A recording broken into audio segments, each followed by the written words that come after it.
understatement. He said you should definitely get vaccinated, but only if you want to. Yeah. Or, I don't know, maybe talk to your doctor, but hey, listen to your body. It's a personal choice after all. No, we need fucking herd immunity. Get in a room with you, your body, your doctor. Hash things out. God. And you'll figure it out. Talk it out. Yeah. You wouldn't get measles if you left enough room for the Holy Spirit. Yeah.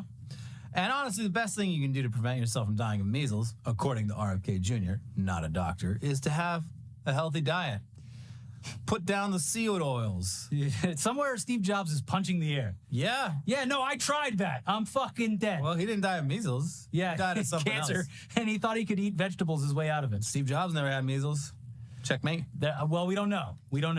But even his lukewarm approach to informing the public that the measles vaccine is effective, that's drawn the ire of the MAGA crowd and resignations from within his agency. Yeah. This is what happens when you fan the flames of stupidity and extremism for years and years. And you come out with even a slightly half moderate take of hey, you know what? Maybe not all vaccines are the devil. Well, look who sold out so quick to the damn pharmaceutical agencies. Here's Politico. The top spokesperson at the Health and Human Services Department has abruptly quit after clashing with Secretary Robert F. Kennedy Jr. and his close aides over their management of the agency amid a growing measles outbreak, two people familiar with the matter told Politico. Thomas Corey announced on Monday that he had resigned effective immediately, just 2 weeks after joining the department as its Assistant Secretary for Public Affairs. The sudden departure was prompted by growing disagreement with Kennedy and his principal deputy chief of staff, Stephanie Spear, over their management of the health department, said the two people, who were granted anonymity to speak candidly. Corey had also grown uneasy with Kennedy's muted response to the intensifying outbreak of measles in Texas, the people said. The outbreak has infected at least 146 people and resulted in the nation's first death from the disease in a decade. A longtime vaccine skeptic, Kennedy, during a cabinet meeting last week, said measles outbreaks are not unusual. However, measles was declared eliminated in the U.S. in the year 2000, according to the Centers for Disease Control and Prevention. Yeah, but we brought it back. So not so rare in the grand scheme of things, I guess. Sure, it was eliminated 25 years ago. They eliminated the original Coca-Cola recipe, and they brought it back. Everyone loved it. Maybe you'll like it too. But, maybe, just maybe, the people down in the state of Texas clap, clap, clap, clap, are taking this seriously and making sure that they're playing it safe. Regardless of what the Health and Human Services Department says, it doesn't matter. We're gonna do this right. No, of course not. There's apparently enough reports of measles parties that a chief health officer in the state is just begging people not to do that. But obviously can go with your gut. This came up recently. This is obviously not measles, but when I was a kid, my fucking parents put me in with a bunch of chickenpox kids, and I got chickenpox. That was part of my childhood. Yeah, They put us in with everyone. We got chickenpox, and then all of a sudden, fucking chickenpox gets cured. And so I've talked to there's people at my run club that are younger, and it was bizarre to them. Yeah, we intentionally got chickenpox. Yeah, the vaccine, I believe, it was 5 years after we would have gotten it is when it was literally wiped off the map, or at least for people who get vaccinated for it. But instead, I had to sit in the bathtub filled with calamine lotion. Yeah, it was awful. And suffer. And now I'll get shingles at age 65 when I'm forced to greet people at Walmart. Yeah, it's also chickenpox is no joke. Some people have very serious complications. Yeah. It sucks. And yeah, we have to worry about shingles for the rest of our lives. Yep. It's so dumb. I never went to one of the, people did do chickenpox parties. My parents were agnostic on it. They're like, if he gets it, he gets it. Yeah. Probably going to get it. Kids are disgusting. Mm-hmm. And they were right. Yeah. But with more on the dumbest motherfuckers on earth ruining things for everyone else, here's Ars Technica. In a press briefing hosted by the city of Lubbock, Texas on Friday, Ron Cook, chief health officer at the Texas Tech University Health Sciences Center in Lubbock, offered the stark warning for Texans in his opening statements. What I want you to hear is it's not good to go have measles parties, because what may happen is we can't predict who's going to do poorly with measles, be hospitalized, potentially get pneumonia or encephalitis, and or pass away from this, Cook said. So that's a foolish idea to go have a measles party. The best thing to do is make sure that you're well vaccinated. Boo, boo, boo, hiss, boo. Lubbock sits about 90 miles northwest of the outbreak's epicenter in Gaines County, which is one of the state's least vaccinated counties. Huh. It has recorded 98 of the outbreak's 146 cases. Weird. Could that possibly correlate? I'm too stupid to make those connections. It coincides with, as the Russians would say, the outbreak coincides with the complete lack of vaccination in this particular area. Yeah, it aligns with our outlook on how vaccines should be handled in the United States. It does. The health chief also pushed back on a few of RFK Jr.'s recent statements. First off, RFK said 2 people have died, and they point out that fortunately only 1 child has died. He's only off by 1. Yeah, and he'll be right soon enough, I'm sure. Second, that patients who were hospitalized for measles in Texas were only there to be quarantined. Cook described measles patients being hospitalized with severe symptoms. Most of them are either severely dehydrated from just the infection itself and/or lots of low oxygen levels, hypoxia. And that's from the inflammation in the lungs. In some patients, their oxygen is so low they need supplemental oxygen or intubation and ventilator support, which can lead to antibiotic use to ward off secondary bacterial infections, he explained. While the end of the outbreak remains uncertain, so does the beginning. Rumors are circulating in Texas that, and hold on, are you guys ready for this one? No. Are you guys ready? Buckle up. You're never gonna have heard this one before, but rumors are reportedly circulating in Texas that the measles virus was brought into the area by an undocumented immigrant. But Wells shot down that rumor, indicating that there is no evidence to support it and that most measles outbreaks in the U.S. begin with an unvaccinated citizen traveling abroad and bringing the virus home with them. But speaking of dumb, this final story, it would be funny if the intentions behind it weren't so evil, which is kind of how a lot of things are these days. Yeah. Anyways, apparently some brain-dead boomers are trans-investigating Shrek because they think that Hollywood made Shrek trans for the new Shrek movie or something. Okay. It's stupid, yes, but it did result in some incredible posts. Yes. Once again, here's the Daily Dot. Facebook schizo boomers are now transvestigating Shrek, posted ex-user at NicoXBennett on February 28th, 2025. Their viral post with over 5.2 million views included a screenshot of a separate X post from an account calling themselves Freedom of Truth Updates. The screenshot, which does not include the X handle of the original poster, shows 2 images of Shrek's face. One from Shrek Forever After, released in 2010, and one from the 2025 Shrek 5 trailer with green and red lines drawn down the foreheads, noses, mouths, and chins. Below that are 2 additional images of male and female skulls with the same colored lines showing the sizes of certain skull features. The skull screenshots have no attribution to the image sources. What would Shrek's skull actually look like? I bet it would be freakish. Probably. Yeah, that wouldn't look Probably. like any skull I've ever seen. He's an ogre, after all. Quote, imagine waking up one day and realizing people are analyzing ogre skull structures, wrote ex-user Dream Isisi in the comments. Others tried to use creativity and artistic progression to explain why the same character might look different over 15 years. The artists responsible for the Shrek redesign are doing it because they have a new art style that emphasizes cartoonishly expressive faces. Ex-user Halsen Faust shared in the comments. The Puss in Boots movie absolutely did this. One of the other posts featured the schizo boomer transvestigation and added, imagine sending this post back 20 years. It would literally kill people. Yeah. And they also go into great detail about the separate transvestigations into Shrek's daughter in the film. Shrek has a kid? But this is already too much, Elliot. You're already confused. I can feel my brain leaking out of my ears. We need to get out of here. We need to get this video out, and we need to then suffer through Trump's not really a State of the Union address because we're the brave soldiers that have to do that. I get why people transvestigate Shrek. It's something else to do. Anyways, I wish I could transvestigate Shrek. I wish that was all that was going on in my brain. Yeah, I wish I had enough time and energy. First, they did surgery on a grape, and I did nothing. Then they did phrenology on an ogre, and I also did nothing. Yeah. Anyways, I need something like that in my life. we'll be back in a day or two. In the meantime, please like the video. Click the like button. Do it right now. Take a second. It's so easy to do. It helps out so much. Leave a comment. Talk about anything today. Whatever. What's going on in your life? Have fun.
look back and I am so lucky that I took my shirt off. Yeah. I posted that machine clip and I met Joe Rogan. Those are my three things. Easy cheese pasteurized, 2 out of 100. Additives, 5 additives, too high risk. Oh my God. Current intake exceeds recommendations, have a harmful effect on the kidneys and increased risk of cardiovascular disease. I'm trying not to drink tonight. Okay. But you just literally told me you're going to drink before couples therapy, which is in 50 minutes.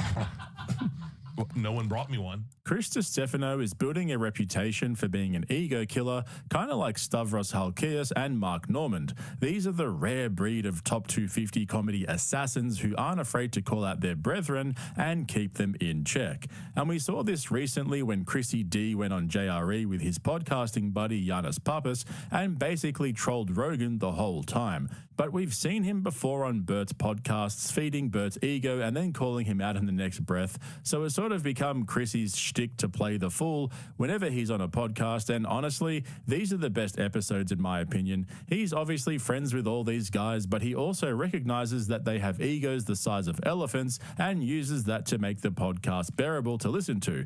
And of course, we can't forget that he's become a massive fan of this channel. Oh, wow, there's a whole site called Podcast Cringe?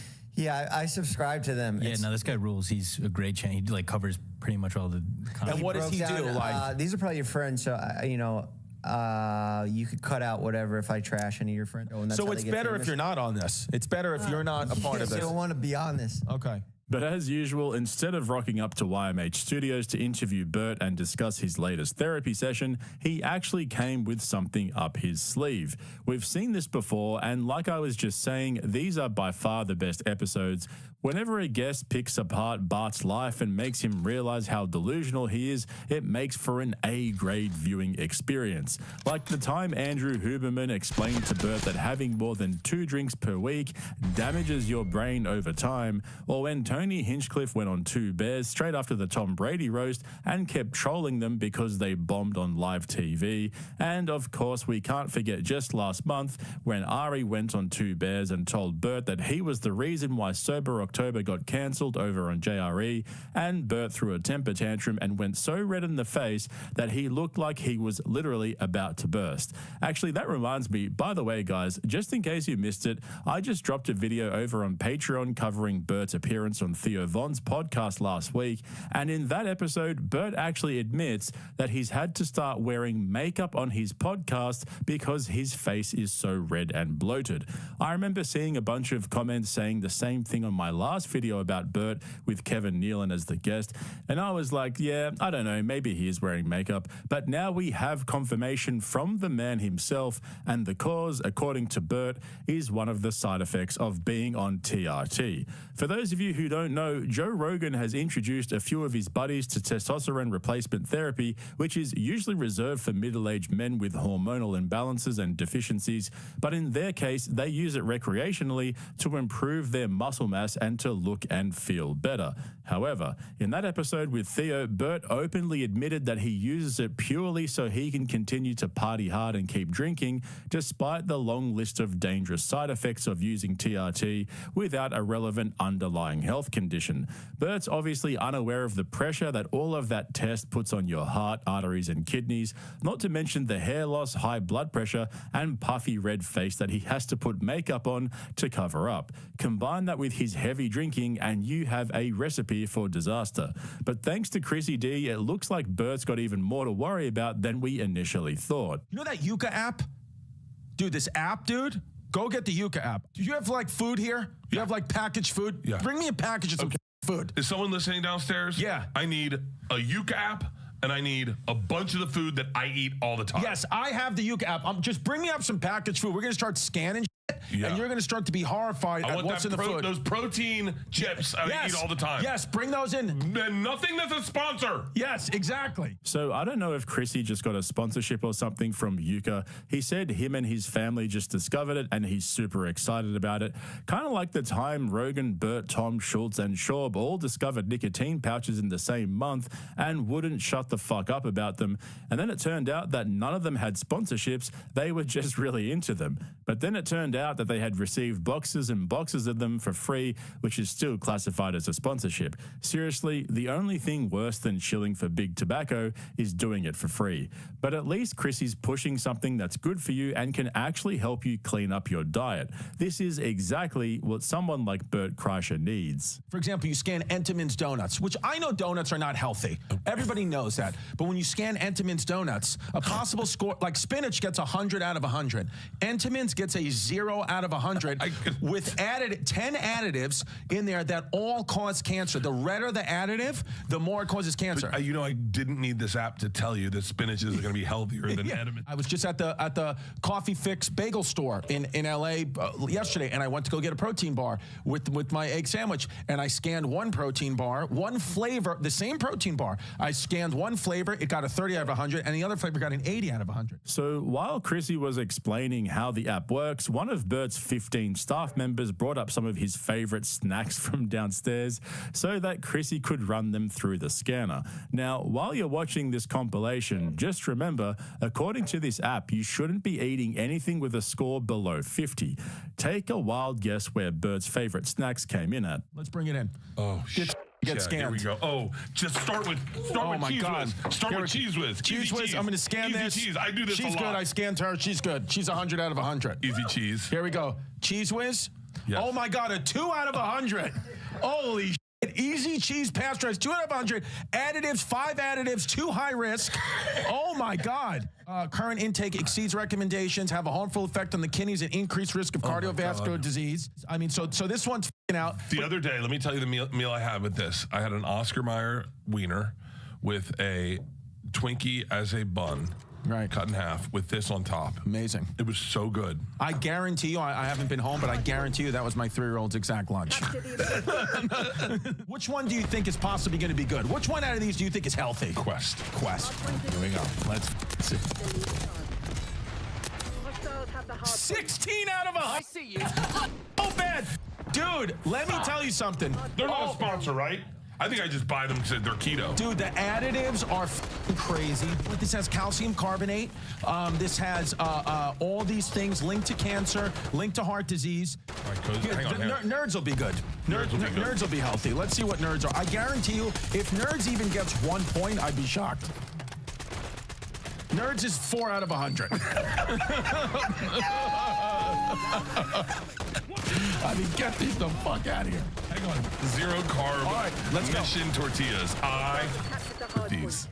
24 out of 100, folks. Not bad, considering my diet's been in the 18s. Not bad since but it's got 10 additives. These 6 of them are high risk that are directly linked to cancer. Christ, mayonnaise. Go mayonnaise. Mayonnaise.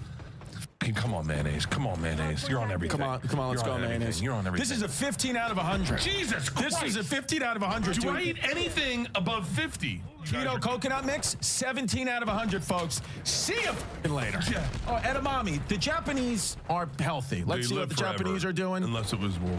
Yeah, exactly. Japanese, 51 out of 100. Not bad. I'll eat it. Not bad. 50 and over, and it's good. It says good. It's green. But, dude, can you believe that? I'm getting that Yuka app. Bert seriously has the diet of a fucking toddler. Is there anything this guy does that's actually healthy? He's even fucked up his workout routines by taking so much TRT. And by the way, like I said earlier, not only does he talk openly about taking steroids, but he admits that he's fucking jacked up on it, as in he's taking a lot. And when you combine that with his heavy drinking and his dogshit diet, like we just saw, you've really got to wonder how he's avoided a serious health scare. Eventually, though, after digging deep through Bert's pantry, they finally found something healthy in Bert's diet. Come on, tuna fish. Come on, let's go. Let's see if tuna's good. Come on, tuna. Tuna's a 90 out of 100. Yeah, Starkist! Yeah, Starkist! Absolutely. Promo code StarKist. Starkist just sent me so much tuna. Tuna's They good. sent me a box of this because of the Matthew McConaughey interview. Okay, hang on. So, the one healthy thing in Bert's pantry is something that can literally poison you in high doses. And by the sounds of things, he's about to binge on that shit. If the alcohol, steroids, and bad diet doesn't kill him, then maybe the mercury poisoning will. I'm going to get in this. I'm going through my whole thing. Dude, you get the Yuka app, and I'm telling you, but the only thing don't scan alcohol. You don't want to see the alcohol. As a matter of fact, when you scan the alcohol, it just says you know what you're doing. That's what it does. So how much alcohol do you drink? Me? Yeah. I drink. Well, I actually 2 weeks ago I realized, because I'm not usually a big drinker, but 2 weeks ago I realized I just thought back and I drank 31 days in a row. But not drinking to get drunk. I just had a drink. Yeah, me You know too. what I mean? I just had a little cash drink. Me too, yeah. But so I've been trying to not drink as much, but I got to be honest with you, babe. Sometimes it's nice just to have a little wine. Yeah. It's nice to have a little tequila. You know what I mean? I'm trying not to drink tonight. Okay. But you just literally told me you're going to drink before couples therapy, which is in 50 minutes. Well, no one brought me one. Right. I asked about when I went to first couples therapy. Yeah. I said, not a deal breaker, but I need to know, is it okay if I come in here drunk every now and then? What'd you say? Of course. 100%. She goes, why would a good therapist. Yeah. She goes, I would love to. And then Leanne was like, please, I would love to see what you got when you drunk. Yeah, yeah. I reckon it's only a matter of time before Bert gets his therapist on the podcast for a public session. I mean, all his appearances basically turn into therapy sessions in one way or another, so it kind of makes sense in a strange way. And I'm not going to lie, I would 100% be down to watch drunken Bert get dunked on by his therapist live on a podcast while wearing a face full of makeup to mask his oily, bloated red face. The guy has literally become a fucking clown. And speaking of clowns, after Chrissy shamed Bert into improving his diet, they got into some deep comedy assassin talk, you know, the usual breakdown into the intricacies of the comedy art form, such as taking your shirt off and shitting your pants on stage, cause comedian. But the modern day comedy assassin also concerns himself with his appearance. Basically, it's just like how Hollywood actresses get a bunch of work done so they can keep getting roles as they get older, except with comedians, nobody gives a fuck about their appearance as much as they do for some reason. And so Ari Shafir ended up catching some strays from Chrissy when Bert brought up how he wanted everyone to fly over to Turkey to get hair implants together. I had a debate with my wife and my parents. So I was thinking everyone's going to get hair transplants. Everyone's going to Turkey. Everyone's going to Turkey. As a matter of fact, Ari is just texting me and said, I would like to make a group trip for all of us to go to Turkey together. They will fucking kill Ari in Turkey. That is the enemy of all enemies. I mean, they couldn't think of a worse I think person. historically someone did kill Ari's types in Turkey. I mean, yeah. Dude, Ari's going to be fucking packaged and scanned on the Yuka app after he goes to Turkey. God, I hope somebody kills Ari. Be so great. Just watch him go to hell. It would be. It was just comedy. It was just comedy. Yeah, all his jokes. Seriously, has Chrissy D officially been anointed a top 250 comedy assassin by Joe Rogan yet? He went on JRE last month and completed the humiliation ritual of sniffing Joe's armpits, but the rest of the podcast sort of fell apart when Chrissy couldn't light his cigar properly.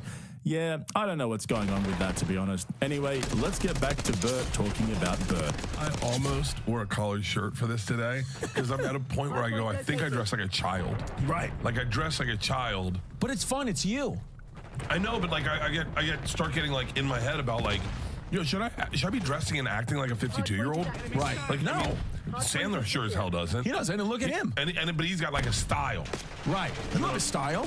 You do. You fuck no shirt, jeans, No shirt, flip-flop. jeans. Most men who wear jeans and flip-flops, I want to walk up to them and say, if you think your wife's not cheating on you, you're mistaken. There's no way she's turned on by seeing your toes. Okay? Why? But you New York guys are not a fan of bare feet. But the way you do it, maybe because you're the opposite of insecure. You're confident with it, and I'm like, that's just Bert being Bert. I mean, you're barefoot. You know what I mean? We come I'm in. barefoot right now. You're barefoot right now, dude. You make me want to take my shoes and socks off. Oh, come on, Joe. Give him a spot. Watching Chrissy roast Bert to his face is funnier than anything you've ever done. Let's be honest. But amongst all the banter and shit-talking, Bert almost had a deep realization that he's a massive fucking hack. And it would have been the perfect opportunity for Chrissy to break character and tell Bert to his face that he should think about putting a shirt on and acting his age. I don't know. I'm going to be litigious with if this comes out wrong. Okay. There's a couple comics that don't wear shirts on stage now. It's a Right. thing. Right. And a friend of mine texted it to me. A friend Bars texted it to me and said, "This is insane. Like you're the first person to ever take his shirt off, and now these people are taking their shirt off." I was like, "Oh my god, how many people do you think see me shirtless and go, what the f is this guy?" Because I just did it today. fool with his shirt off. Yeah. And I was like, oh my God. Yeah. Oh my God. Like, what? Yeah. And then I was like, wait, is there a world where I start wearing a shirt on stage? Yeah. But here's the deal. I am doing who I am authentically. Yes. But then when you see people mimic it, there's a part of you that's I don't know. Well, the thing is, you wouldn't make it to the level you made it if you were inauthentic. So that's the thing. It's all authenticity. Maybe one day Bert will realize that him being his authentic self is the actual problem. Yeah, nah, that's way too deep for Bert. But towards the end of the podcast, they ended up discussing their goals in life and how they view their own comedy careers. And it's always interesting to see just how different Bert is compared to most other comics. And I was actually surprised to hear some of the shit they were saying about Andrew Schultz. Like, I just couldn't imagine Schultzy saying these things with a straight face, you know, without a hint of irony. The amount of ego that Joe Rogan has fed these guys by giving them so much publicity is wild. This seriously needs to be studied. Comedy for me, I love doing it. I really do. But I was never the guy that like knew the history of comedy. I didn't watch any comedy movies. I didn't know. I just started doing it as a goof. I was a physical therapist. I did an open mic at the Maui Taco. But I was a physical therapist, like fully, that was my life. And I'm just like been lately questioning like, is this actually what I want to do though? I don't know. I think it is, but I'm like, I don't know. Because I see guys that love it. Yeah. And I'm just like, I don't know. Like I'm very, very, very, very, very comfortable being in third place. Like Bert, when I mean zero, I'm talking about 0 out of 100 on the Yuka app. Desire to be the best ever. I couldn't care less, dude. I don't want to be the best. That would suck. I remember Schultz came on my podcast and when I did it out of my house, my old house. And I was like, so what's the goal? And he was like, to be the GOAT. And I was like, what? And he was like, I'm coming after Chappelle and I'm coming after Bill Burr. And I was like, I remember hearing that going like, oh, I just hope they think I'm funny. Yeah, I don't have that in me at all. It gets out of control. It gets totally out of control. And then you have 15 people working for you and you've got a vodka company and a 5K and a summer festival and a cruise and an arena tour and a movie and a TV show and another movie and 3 movies in development. And you're writing another movie with another guy. And then you're like, wait, I don't know what did I get into this for? You and Stavi are the 2 people that I look at where you guys completely have no issue stepping back and getting off the merry-go-round. I have 2 very, very, very specific goals, and I've had them from the beginning. One, the first goal was to have a sitcom about my father, and then the second is to headline Madison Square Garden because I'm from New York, and I'm doing that September 11, 2025. I'm doing the Garden on September 11. Yeah, isn't that f***ing wild, dude? That's crazy. Pre-sale code's Hamas, and. So, is it really? No. Oh my God. They wouldn't let me. That's so good. Yeah. This is what so for me, and it's not about being the GOAT, which I respect. Schultz does it. Hold on. You realize that if you headline Madison Square Garden, you're putting your name in the hat. That's what I mean. So but that's the thing for me, is that I couldn't, like, you want to know my career for real? I'm doing Madison Square Garden headlining the arena September 11, 2025. September 19th, your boy's doing the Milwaukee Improv. And I'm not going to sell it out. And that's just what it is. Bert just told that whole story so he could brag about his achievements and flex on Chrissy, like as if we didn't know about all that shit. And all the extra stuff about having a couple of movies in development was the dead giveaway. Who the fuck is honestly greenlighting another Bert Kreischer movie after the epic failure of the Machine movie? But there's something I've noticed when Bert talks about the younger comics who are rising up now, and it's the way he talks about Shane Gillis. Seriously, every time someone mentions his name, in the next sentence or 2, Bert reminds us all that he knew Shane when he wasn't famous, and he helped him to come up by giving him exposure on his tour. It's like watching Pavlov's dog click into gear at the sound of Gillis's name. My, like, Montreal Just for Laughs class was nuts. It was like Hassan Minaj, Michael Che, Sam Morrill, Mark Normand, in Brooks Wheelan. There's like there's other people. Famous. Oh yeah, dude. Shane, Schultzy, they know, like. They know everyone. Like, I was at the Laker game with Schultzy. We were sitting next to each other, and it was great. And, just get recognized, obviously by everyone. But then, like, the coach of the Lakers is J.J. Redick, and, like, they're walking by, and, like, JJ's like, oh, what up, Schultz? And it's just like, oh, you're just, like, friend. Like, that's you crazy. Just know people. I'm still not that. I'm always shocked if a celebrity knows me. Sure. Like, how many times I've said to people, you know my name? Right. And they're like, yeah. And I'm like, shut the f up. Yeah. I know it's a weird thing. I mean, but I guess because you can't see you from the outside. Like, I'm always shocked that Shane is as comfortable with his fame as he is, because I remember when he wasn't famous. Right. I remember trying to introduce him to Diplo, and he was like, no, just don't.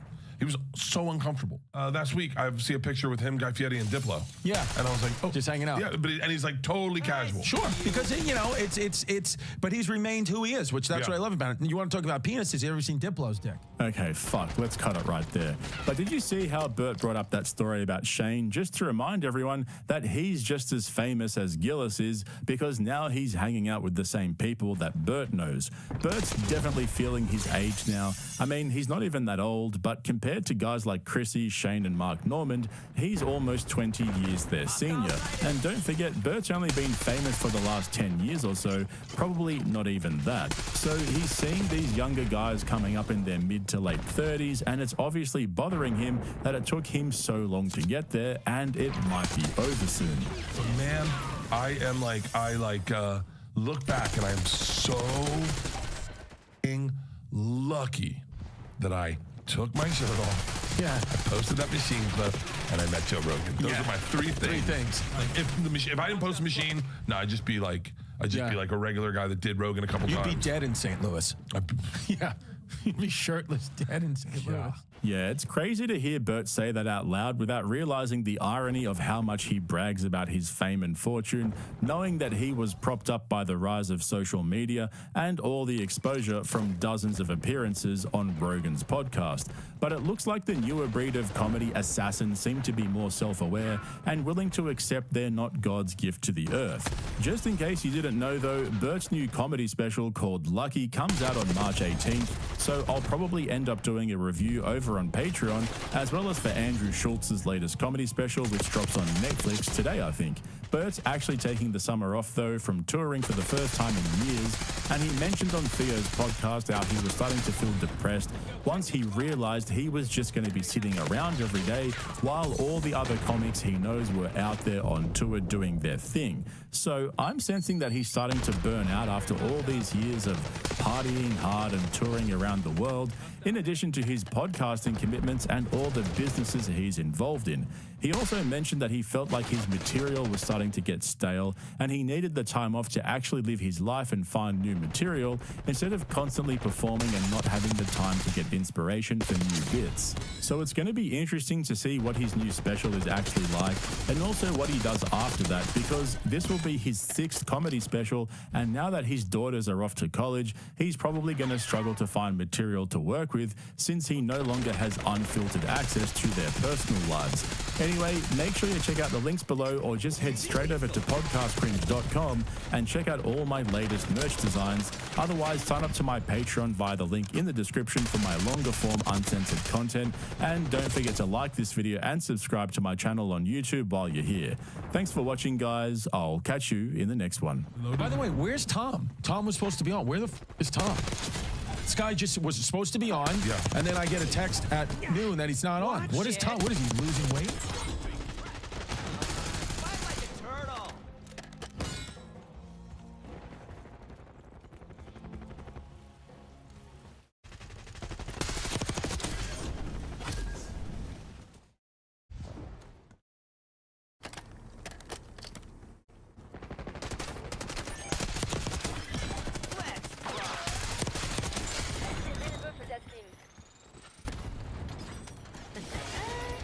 Calling in score streak.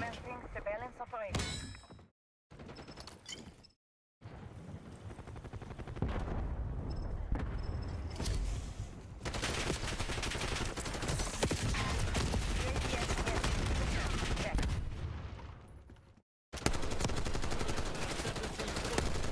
Last night I realized I was a treat, right, when I took out a Trader Joe's lasagna and it said product of Canada, and I realized it would go up 25% time next time I buy it. That's right. Trader Joe's lasagna from Canada, which is a settler colonial entity in and of itself under the banner of the Commonwealth, still holding up loyalty to the British Empire. Canada, Canada will also suffer.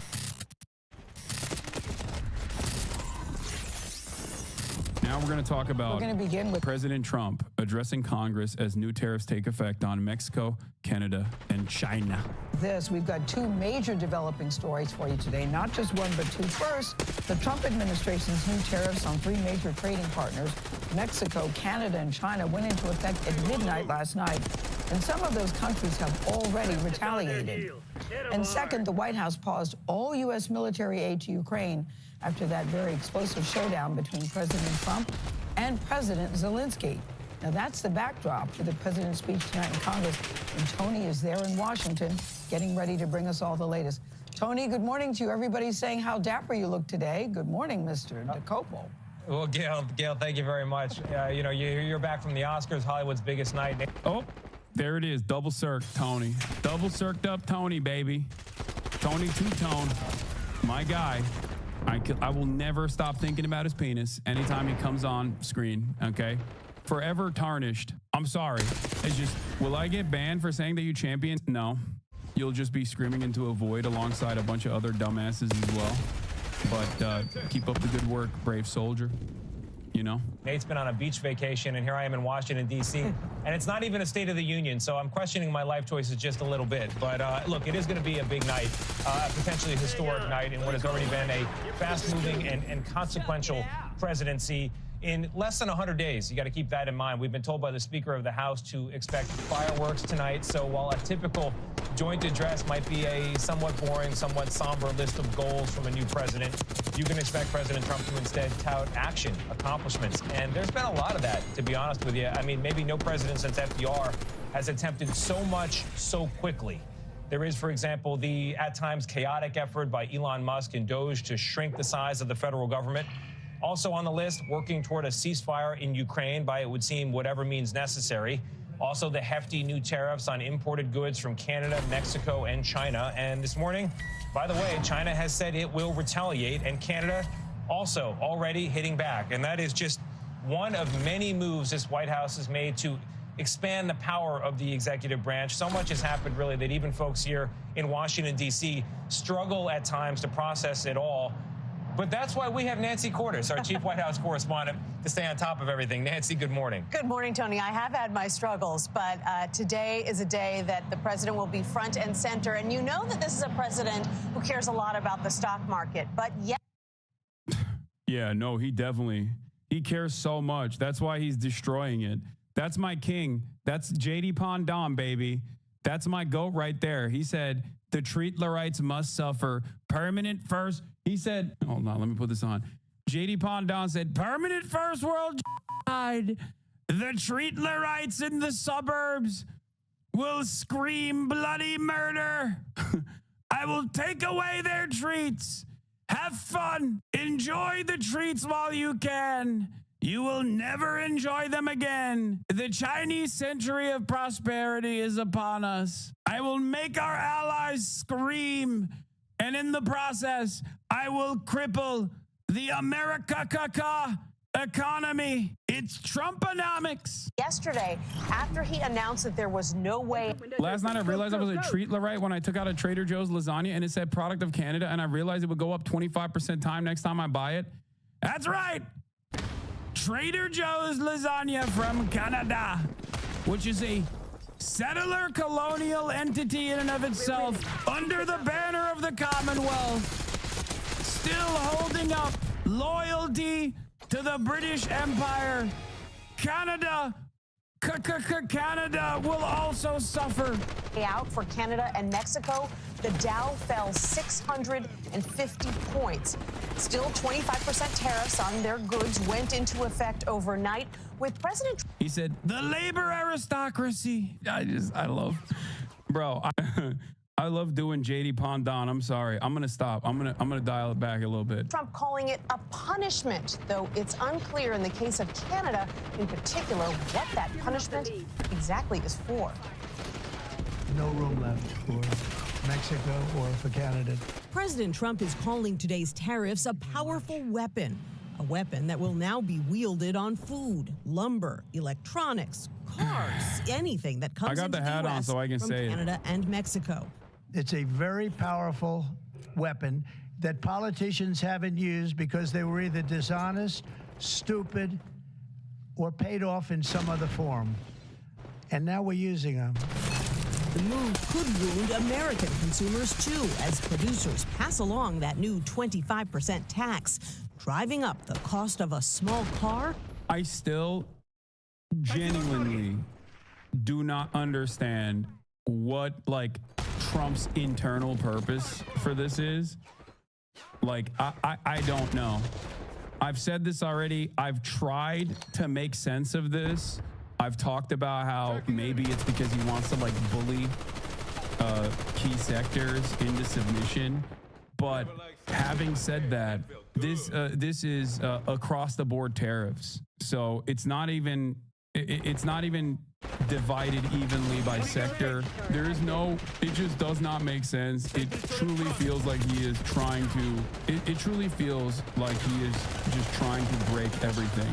This, like USAID, I understand a little bit more, right? He's not doing it because he's not undermining and crippling USAID because he is trying to eradicate American soft power at the global stage. He's doing it because he personally thinks USAID is just libtard shit, right? He thinks USAID and all the NGOs and civil society organizations that it funds is a money sink for numerous Democratic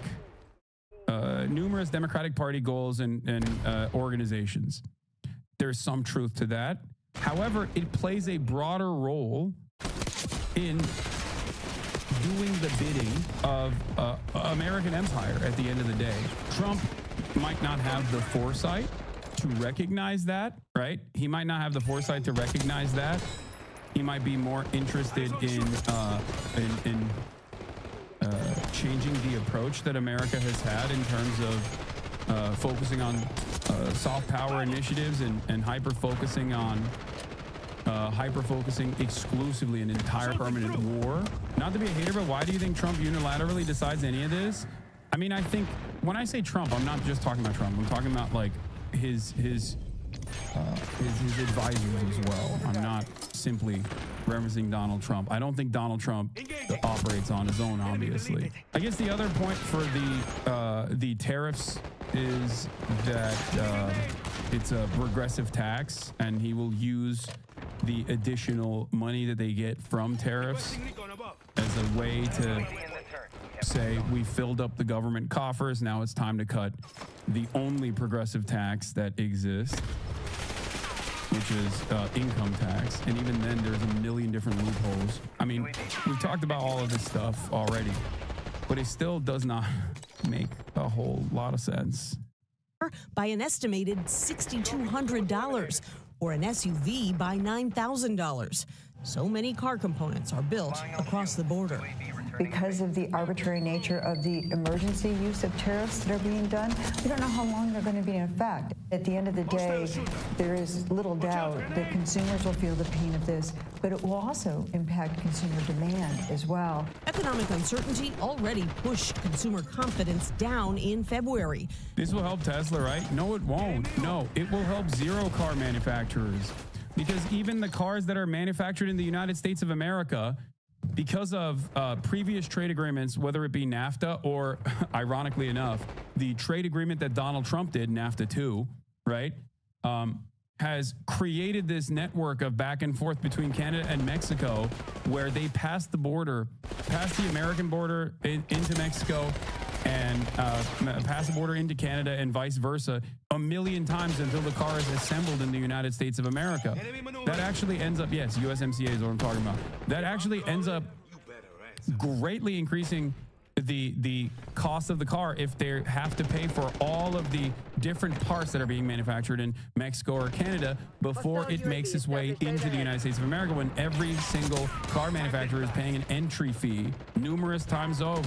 Like, yes, United States, Mexico, Canada agreement, which was signed on July 1st, 2020. Okay, drafted in the 30th of September 2018, is an agreement that Donald Trump put forth, okay, which was a substitution for NAFTA, North American Free Trade Agreement, which Donald Trump was very much against. But then he basically did the exact same thing, for the people who still don't understand how tariffs work, it is an entry fee that Americans pay for, okay? American importers pay for, just so you understand. It's not paid by the Mexican government, and it's not paid by the Canadian government. The negative consequences for trade for the Canadian or the Mexican side will obviously be that people will look for domestic manufacturers instead, or they will go to other foreign nations that provide the same exact resources, same exact materials, or same exact parts at a cheaper price, because now they don't have an additional 25% that they have to pay at the point of bringing it into the United States of America. So it will lower trade, and it will restrict, I mean, it has the capacity to restrict trade. That is why it's often used. I am not anti-tariff across the board. I've said this many times over. I'm not, I'm not against trade protectionist. I'm not against trade protectionism across the board. I do think that there needs to be obviously a competitive manufacturing industry. And the irony here is that for many of the things that if you're doing, across the board tariffs, there is no competitive domestic manufacturing on some of the raw materials, for example, that you need. Like, what are you going to do if it just doesn't exist here, But let's get back. A new CBS News poll, just 24% of Americans say the economy is getting better. This is bad because normally it's the 30% that are like the Trump loyalists that will always say, no, it's getting better. It's so sick now. I love the economy. And even that number has diminished. He's sub 30 in his super base. Okay, that's not good. 49% said it's getting worse. But President Trump says the tariffs are needed to punish Mexico and Canada for allowing migrants and the deadly drug fentanyl into the U.S. Less than 1% of all fentanyl that comes into the U.S. is apprehended at the Canadian border. So why use fentanyl as a reason? They're only apprehending 1%. You're right about that. It's a little more than that. But they should be apprehending much more because a lot comes through Canada. Again, all the data that we have indicates that that is simply not the case. But what does come in through Canada is about a third of the softwood lumber that this nation uses, which has led analysts to predict that home building prices will be going up. President Trump says that if companies don't like these new tariffs, they can simply move production to the United States. But Tony, when it comes to things like... What are you going to do? What do you mean? What do you mean? Okay, you don't like the tariffs? It's time to destroy our our forests? Is that what it is? Oh, you don't like the tariffs? Okay, well, sorry. Time to destroy American forests. Canada just has a lot of trees, man. They have a lot of allocation for this.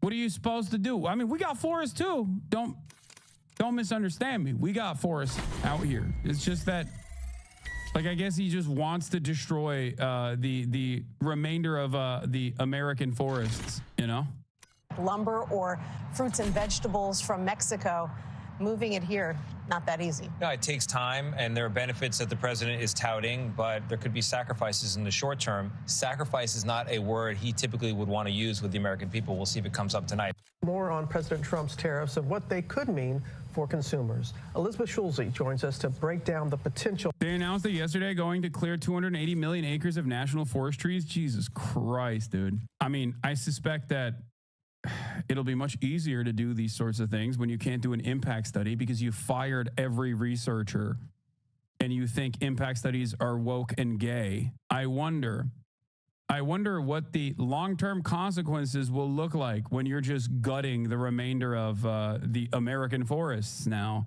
Oh, great. I love having people control the wheel that have no interest in being even remotely reasonable, just doing absolute death and destruction. Great stuff. Impact. And Elizabeth, what kind of products? You can't ramp up production that quickly. There's also that side of it too, but I'm not even going to get into that. Okay. There's also obviously the fact that you can't just materialize out of nowhere all of these businesses that seemingly did not exist. You know, you just can't do that. Are going to be affected by these tariffs on America's top trading partners. Hey, good morning, Robin. Well, the short answer here is that a lot of products that we buy day to day could get more expensive. Groceries, gas, shoes, clothes, electronics. Mexico, Canada, and China, they accounted for almost half of all of the goods that were shipped into the U.S. last year. And the way that these tariffs work is that American businesses that are importing goods from those countries will now have to pay the U.S. government a higher fee for their products to cross the border. A key goal there is to incentivize companies to rely on domestic manufacturers to boost jobs here.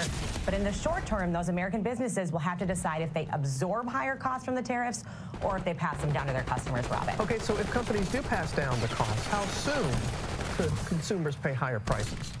Okay, so if these tariffs stay in place, economists expect you could start to see price hikes by Memorial Day. For groceries, it could be within weeks or even days, Robin. So take fresh produce, for example.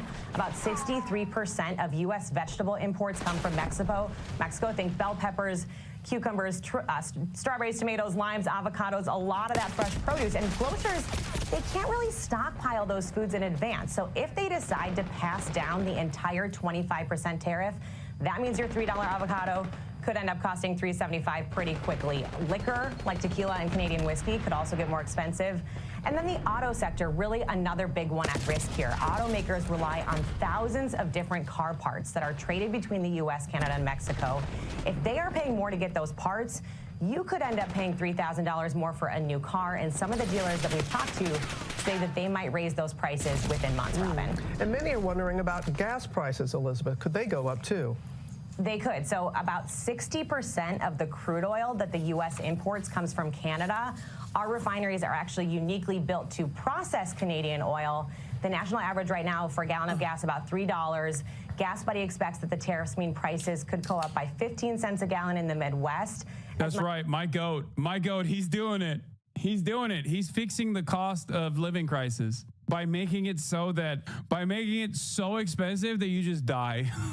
It's so sick. He's doing it, man. This goes back to the thing that I was talking about initially, the resentment and the jealousy that I have, the envy that I have for Trump getting to do whatever he wants and his fan base like it's the most brilliant thing that's ever happened. Like it's the most brilliant thing that's ever taken place. He's doing it again. He could just be like, yep, that's right. You're going to suffer, but it's okay because you deserve to suffer. We are going to deindustrialize the United States of America. The labor aristocracy will suffer the largest penalties for the American empire's cruelty. Endless bounty. Unequal exchange is over, folks. Okay, let's listen to Maria Bartiromo crashing out at a auto dealership guy freaking out about these tariffs. Chrysler, Jeep, Dodge, Ram. Yeah. Impact. I love that for months, I said, and many other people who understand what's going on said over and over again that this is going to tank the American economy, that this is going to make everything insanely expensive. Okay? We said this over and over again. And for some weird reason, no one on the conservative side ever took this seriously. Like, I don't get it. Dramatic. All of this will make the EU stronger? No, it won't. It absolutely will not. You're wrong. Has sold order for a customer. $80,000 truck. It's $100,000 now. So he's not going to buy the truck. It's going to sit on my lot at the higher interest rates we're paying right now for floor plan, and nobody's going to buy the truck because it just had a $20,000 price increase. Right. Kelley Blue Book will put the number up. They say the average vehicle will go up by about $3,000. Does it sound right to you? No, it will not. We don't have the broad stroke. We don't have the linear, the tight strokes. But I just wanted to make my camera smaller so you can see the Dow futures on the ticker in the corner there. Like while all of this is happening, the stock market's taking a nosedive, which is also weird. He said he was going to do it. Why didn't people? This is the other thing that I don't understand. Why is the stock market responding to this now? He's been saying he's going to do this for months at this point. I just do not understand. stocks mostly rebound. I know, but like, I don't know. I don't understand it. I'm too stupid, I guess. I'm too stupid to understand the high IQ games that people are playing on the stock market. But to me, it's a 25% tariff. So that affects our parts that come from over these countries and a whole bunch of our cars. And you've been basing your business model on free trade, basically. This is what the American Automakers Policy Council says, Maria, in response to this. They say our American automakers invested billions in the U.S. to meet the requirements of the current free trade agreement. They shouldn't have their competitiveness undermined by tariffs that will raise the cost of building vehicles in the U.S. and stymie investment in the American workforce while competitors from the outside of North America benefit. The German, there's no tariff on the German cars. No, they're Japanese. They're going to be okay. But think about it.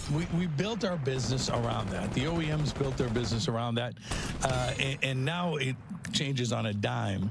And we can't build a $4 billion plant overnight in the United States. So I think building in the United States is great. I think enhancing the participation from the other countries on the other things, but this is pretty radical. I hear you. There you go, Maria, where the rubber meets the road here. All right, great. Yeah. Pennsylvania. Yeah, exactly. Jeff, thank you. Thank you so much. Jeff Flock at the Dodge Ram plant. Not plant. It's not a plant, Chris. They're selling cars. Thank you, dealership. But you know what? Let me ask you this, okay? Yes. How many Dodge Rams do you see driving around Europe? Okay. I once again am asking Amerifat morons why they do not make cars that are appropriate for the European market and then sit there and demand that they drive these behemoth tanks on roads that cannot sustain them. Make better cars. It's so stupid. Make smaller, fuel-efficient cars with smaller engines. That's it. Abide by EU standards and regulations. The Chinese car manufacturers never turned around and were like, no, you're going to drive our version of these vehicles. We don't care.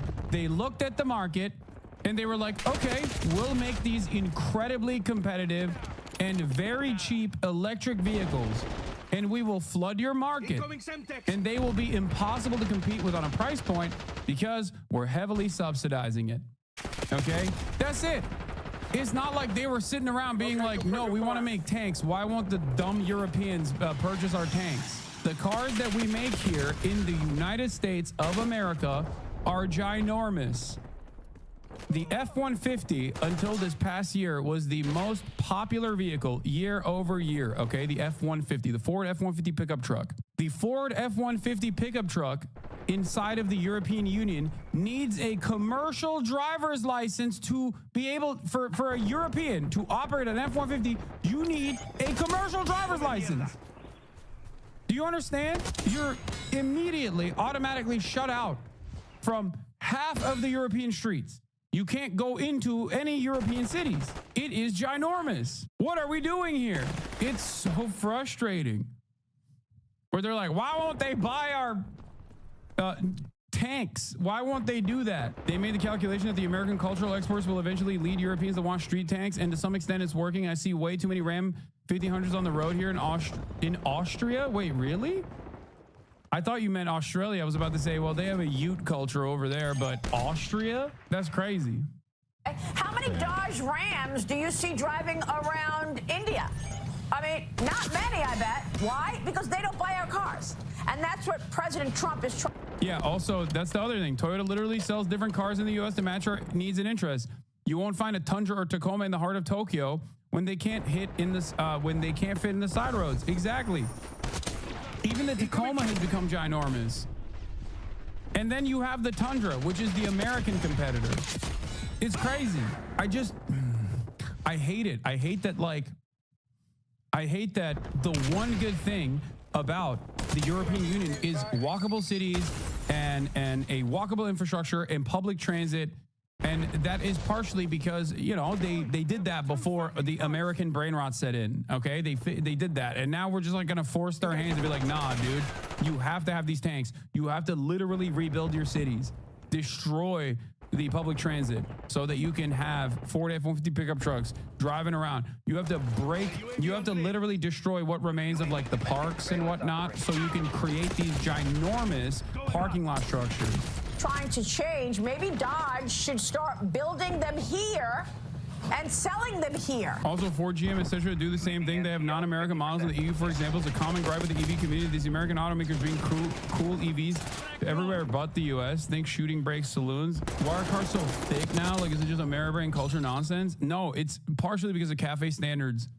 That if you make a vehicle so large that it just like becomes a commercial vehicle, basically, but you can still sell it as a regular vehicle.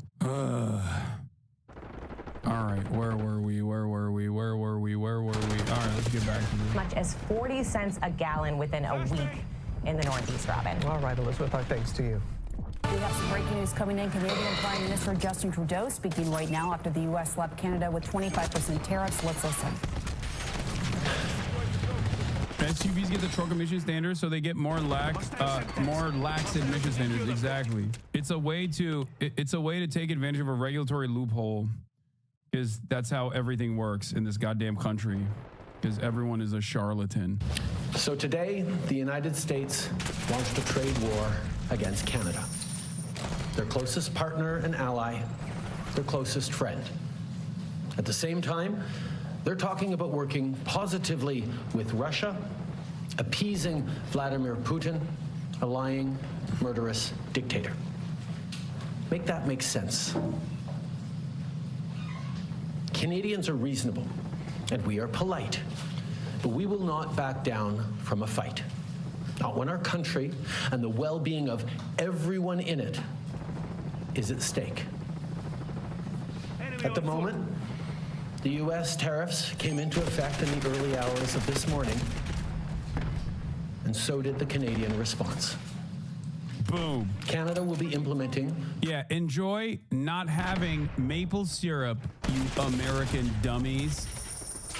I'm kidding. Obviously, there's so much more than just maple syrup. Let's be real, but 25% tariffs against $155 billion worth of American goods. Starting with tariffs on $30 billion worth of goods immediately, and tariffs on the remaining $125 billion of American products in 21 days' time.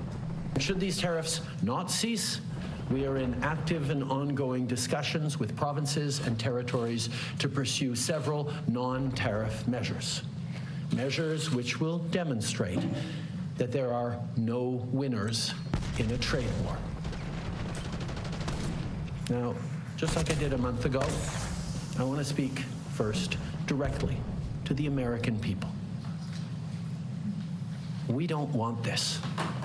We want to work with you as a friend and ally. And we don't want to see you hurt either. But your government has chosen to do this to you. As of this morning, markets are down, and inflation is set to rise dramatically all across your country. Your government has chosen to put American jobs at risk, at the thousands of workplaces that succeed because of materials from Canada or because of consumers in Canada, or both. They've chosen to raise costs for American consumers on everyday essential items like groceries and gas, on major purchases like cars and homes, and everything in between. They've chosen to harm American national security, impeding access to the abundant critical minerals, energy, building materials, and fertilizers that we have and that the United States needs to grow and prosper. They've chosen to launch a trade war that will, first and foremost, harm American families. They've chosen to sabotage their own agenda that was supposed to usher in a new golden age for the United States. And they've chosen to undermine the incredible work we've done together to tackle the scourge that is fentanyl, a drug that must be wiped from the face of the earth. So on that point, let me be crystal clear. There is absolutely no justification or need whatsoever for these tariffs today. Now, the legal pretext your government is using to bring in these tariffs is that Canada is apparently unwilling to help in the fight against illegal fentanyl. Well, that is totally false. Let's look at the facts. Our border is already safe and secure. Far less than 1% of fentanyl flows and less than 1% of illegal crossings into the United States. I think one of the funniest aspects of this is like Trudeau is like subtly trying to throw Mexico under the bus here and also fact checking Trump. But what's hilarious about it is that Claudia Sheinbaum did her version of this as well, which is that Claudia Sheinbaum said the objective reality, which is that fentanyl is trafficked into the United States by American nationals for the American public consumer. Okay? That's it. It's the truth. American citizens are the ones who are trafficking the fentanyl into the United States of America for the consumption of other American citizens. Okay? And in the process, those American citizens also defend the cartel's interests by giving them endless amounts of weapons. We are a belligerent state that is actively ruining the lives of countries that unfortunately are near our national boundaries. But God forbid we take ownership over any of that. No, it must be the Guatemalan abuelas, you know? The United States comes from Canada. But we acted because we know we can always do better. We responded to concerns, including from the president, by implementing an ambitious $1.3 billion border plan. A border plan that includes generational investments in new AI and imaging tools to stop the flow of fentanyl in its tracks, stronger coordination and information sharing with American agencies, along with the deployment of drones, helicopters, and additional personnel to keep our border secure. Now, a month ago, as part of an agreement with the United States that paused the tariffs, we made further commitments. We appointed Kevin Brasseau as our fentanyl czar, a man who dedicated his multi-decade career in law enforcement to combating organized crime networks and drug trafficking. We designated 7 drug cartels, sick, evil groups who cynically profit off the pain and suffering of people on both sides of the border, as the terrorist organizations that they are. And just yesterday, we launched a new joint operations partnership supported by a $200 between Canada's security and law enforcement agencies, a partnership that will enhance the coordination of information and intelligence in order to thwart criminal gangs involved in the illegal fentanyl trade. He spends too much time on this. Trump does not care even a little bit about fentanyl. What's really interesting is he's doing the same thing that Zelensky did, which I think might have made sense in the past, maybe, but like doesn't currently make sense for present day America, which is respond reasonably and try to reason with the American audience by sidestepping Trump. Okay? He's not talking to Trump here. He's talking to the Americans, okay? He's being like, oh, your president is lying to you about this stuff. Please listen to what I have to say. Please listen to reason. And I think it's a foolhardy endeavor. Maybe I'm wrong, but I just don't think that a lot of these Americans will ever hear out what Justin Trudeau is saying. Okay? They just don't care. I don't think they care at all. I don't think they care about the truth. I don't think they care about being reasonable or looking at the cold, hard data. I just think that they are purely spite-driven, very confused, very angry all the time, and Trump keeps their attention focused on vulnerable populations in general. It's worth a try. No, dude, it's not. I don't think it is. That's why I said the exact same thing about Zelensky. When Zelensky went on Brett Baer and like tried to talk directly to the American population and turn around and say like, you know, listen to what's going on. Like, my people are suffering, okay? I'm a president. Like, I have to defend their interests. America, we love America. We love Americans. You've supported us throughout this process. I'm like, you know, we still need your help. I don't think Americans care. They just don't. I think that Americans are insanely selfish. I don't think that you are going to be able to win over the Americans as especially with like reason. I don't know, maybe I'm just so jaded because I tried to get Americans as an American citizen to understand that things could be so much better if we had healthcare, for example, or if we just stopped spending so much money on war overseas and like giving unlimited billions to Israel so they can continue their baby murder campaign or whatever. And Americans say I'm a terrorist for them. They say I want Vuvuzela rat eating. When I say, oh, I want socialized medicine in this country, Americans, a big chunk of them turn around and say, oh, you want Venezuela-style rat for dinner, rat for breakfast. That's what you want. They're brain broken. Like, I don't know. I try reasoning with the public all the time. And let me tell you, as someone who tries to reason with them using logic, using common sense, many of them do not respond. The only thing that they respond to is you know, the direct impact of Trump's actions. Once it starts hurting them directly, they'll notice it, they'll feel it. Only then will they wake up to that reality. And even then, many of them will still go, oh, it's because we haven't like done enough cruelty to migrants or something. Our actions are working. As the U.S. Customs and Border Protection just you are not the leader of a country. There was a 97% drop in fentanyl seizures from January compared to December, to a near zero low of less than half an ounce seized in January, even with all the further enforcements and actions we've taken at the borders. In sum, we stepped up. We engaged closely and constructively with the president and his administration. We did everything we promised. We stuck to our word. And we did it because we believe in working together to protect our citizens. Now I want to speak directly to one specific American, Donald.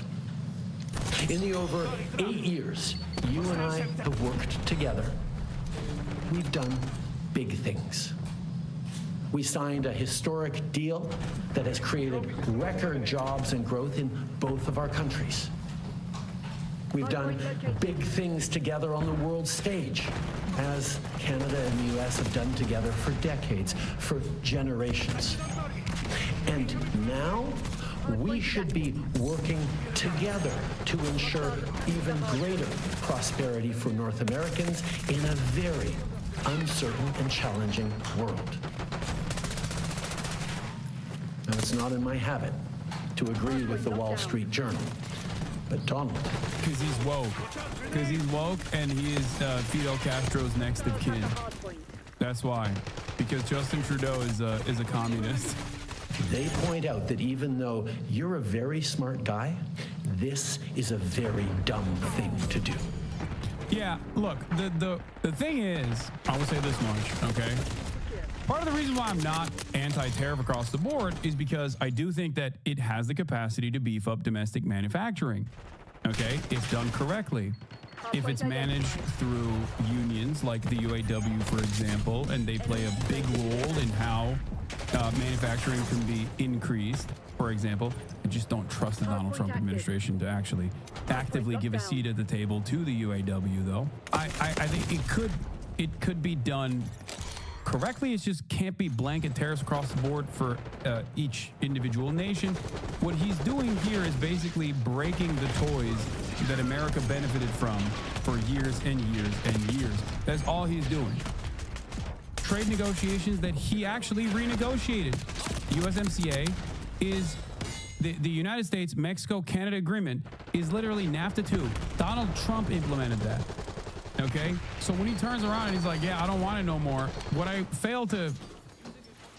find very strange about these decisions is that these are negotiations and agreements that benefited America and the American consumers, often at the cost of American manufacturing. Clawing that back and reshaping American priorities and reshaping American manufacturing in this way is not necessarily a bad thing in the long term if done correctly. But of course, as is the case with Donald Trump, he's not doing it correctly. I don't think that he's doing it for a good reason. I don't think he's doing it to improve American manufacturing.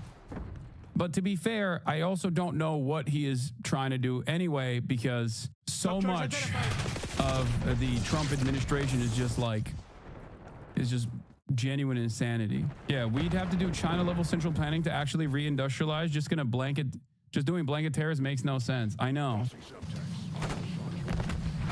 We two friends fighting is exactly what our opponents around the world want to see. And now, to my fellow Canadians, I won't sugarcoat it. This is going to be tough, even though we're all going to pull together, because that's what we do. We will use in the streets in the 90s and early 2000s against these trade agreements. Yeah. How do you think he's going to get out of it? I don't even know what the hell he's doing. I've just never seen a right-wing administration behave like this. Like, I've never really, even liberal administrations now don't behave like this. Like, I don't think it's like a repolarization happening in the two American major parties. I don't think that like Trump is now actively trying to bring back American manufacturing and create strong labor unions for Americans. I just don't think that he's doing that. Because if he was doing that, he would not be actively destroying the administrative state. He would not be actively destroying the administrative state while simultaneously, this is from 2 months ago. Hold on, there's a newer version of this that I believe he did a couple days ago. I'm gonna watch this instead. Yanis Varoufakis, former Greek finance minister, friend of the show, one of my favorite bald men, is on Ranakalek's Dispatches on BT, Breakthrough News, talking about what possibly could be the reason for why Trump is doing all of the things that he's doing in terms of tariffs. Let's take a look. And it is a rational plan. It is a well thought out plan. For me, it is a terrible plan in the sense that it works against the interests of the majority of Americans and against the interests of the majority of humanity. But we need to understand it before we fight it. And the liberal establishment are like headless chickens running around in the hope that somehow Trump is going to fail as a result of not having a plan. He's not going to fail because he doesn't have a plan. If he fails, he will fail because there will be people and movements that oppose him who understand his plan. So I just wanted to make this clear. No, it's important. It's an important caveat. Yeah. Okay. So what is the plan? To begin with, to understand his plan, we have to understand his main gripe, his main discontent regarding the state of the United States. The vast majority of people around the world, and that includes me, we believe that, and I think we're not wrong to believe, that the United States has an exorbitant privilege, and that is the US dollar. The US dollar and the US markets. Okay? America is an incredibly wealthy nation, and that's why even the poorest Americans, in comparison to like middle-class people in Europe, for example, are still, when compared on the global marketplace, have a lot more purchasing power, right? Like that's why sometimes people will say stuff like, "Oh, well, you know, Alabama has Alabama's like a wealthier than England, right? Like people say stuff like that all the time. Now, and that's true. There's truth to that. Your PC is totally freezing up. No, everything is fine on my end. What ended up happening, I think, is a site, like a server side issue on the Twitch side. Might depend where in the EU. US dollar is the only kind. Credit card debt is not purchasing power. Yes, it is. You're wrong. It quite literally is if you are someone who's selling goods in the American marketplace. It doesn't matter if it's being purchased with credit card debt. What matters is the money that you're getting. That's it. That's it. That's literally, like, I understand where you're coming from, because it doesn't, that is precisely the reason why, if you simply look at GDP and if you simply look at purchasing power, you kind of fail to recognize that, like, Americans on average have a way worse quality of life than Europeans on average do, because European states at least like create a comfortable barrier of security and offer some social safety nets that Americans do not have, and they have to purchase in the private marketplace. This also then feeds back into the GDP, ironically enough. But in terms of selling goods into the American market, in terms of selling goods to the Americans, it doesn't matter if they're buying it with credit card debt or not. If you're a manufacturer of goods and you want to enter the American marketplace, you don't care if they're buying it with credit card debt. You don't care if they're buying it with predatory loans. Okay, you just care about them buying your goods. Okay, that's it. Of the world that is in demand independently of what the United States produces. So the only reason why you want the British pound is if you want to buy something produced in Britain, or if you want to go to Britain as a visitor, as a tourist. Nobody else wants pounds, really. Maybe for speculation. Right? But I'm speaking to you from Athens. When I put gas, but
This video is only for people who respect the age of consent. Everybody else leave. Are you ready?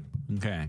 Only respecters of the age of consent, please. Because we're watching a Doctor Disrespects the Age of Consent video. This is just a rant from his stream recently in which he yells at pretty much everyone. He calls out a bunch of other streamers in the gaming space, like Nick Merckx and Dr. Lupo, because they don't like him because of his activities around younger people. I think Nick Merckx is the biggest fucking pussy in the world. Lupo, obviously, he's a big ass. He's a fake. Let's go ahead and say it. Didn't talk about it before, but I'm in the mood now to talk about it. I think these fucking people are the phoniest people in the industry, man. I think it's interesting because Nick Merckx was his shooter, dude. Why?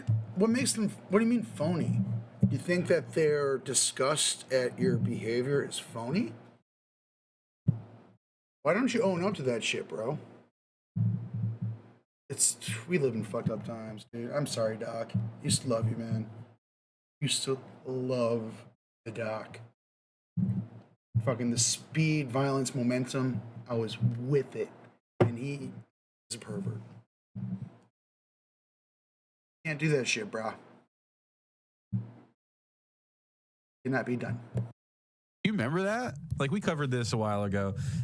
Nick Merckx came out with his fucking inflated neck, and he was like, "Oh, I don't know, bro. I don't know if Dr. Disrespect is a really bad guy. I don't know. Gotta see the..." Like, everybody else is like, yeah, this guy's a dumpster. He, is pretty fucking weird, and he, he's texting fucking kids. admitted it. So Nick That's the Merckx thing. apparently has dropped him since the If last Doc time. never Because Nick admitted it, caught a he lot might of still flack, have his head rightfully slapped so, up for on. defending Dr. Disrespect. Dr. Lupo has been based forever.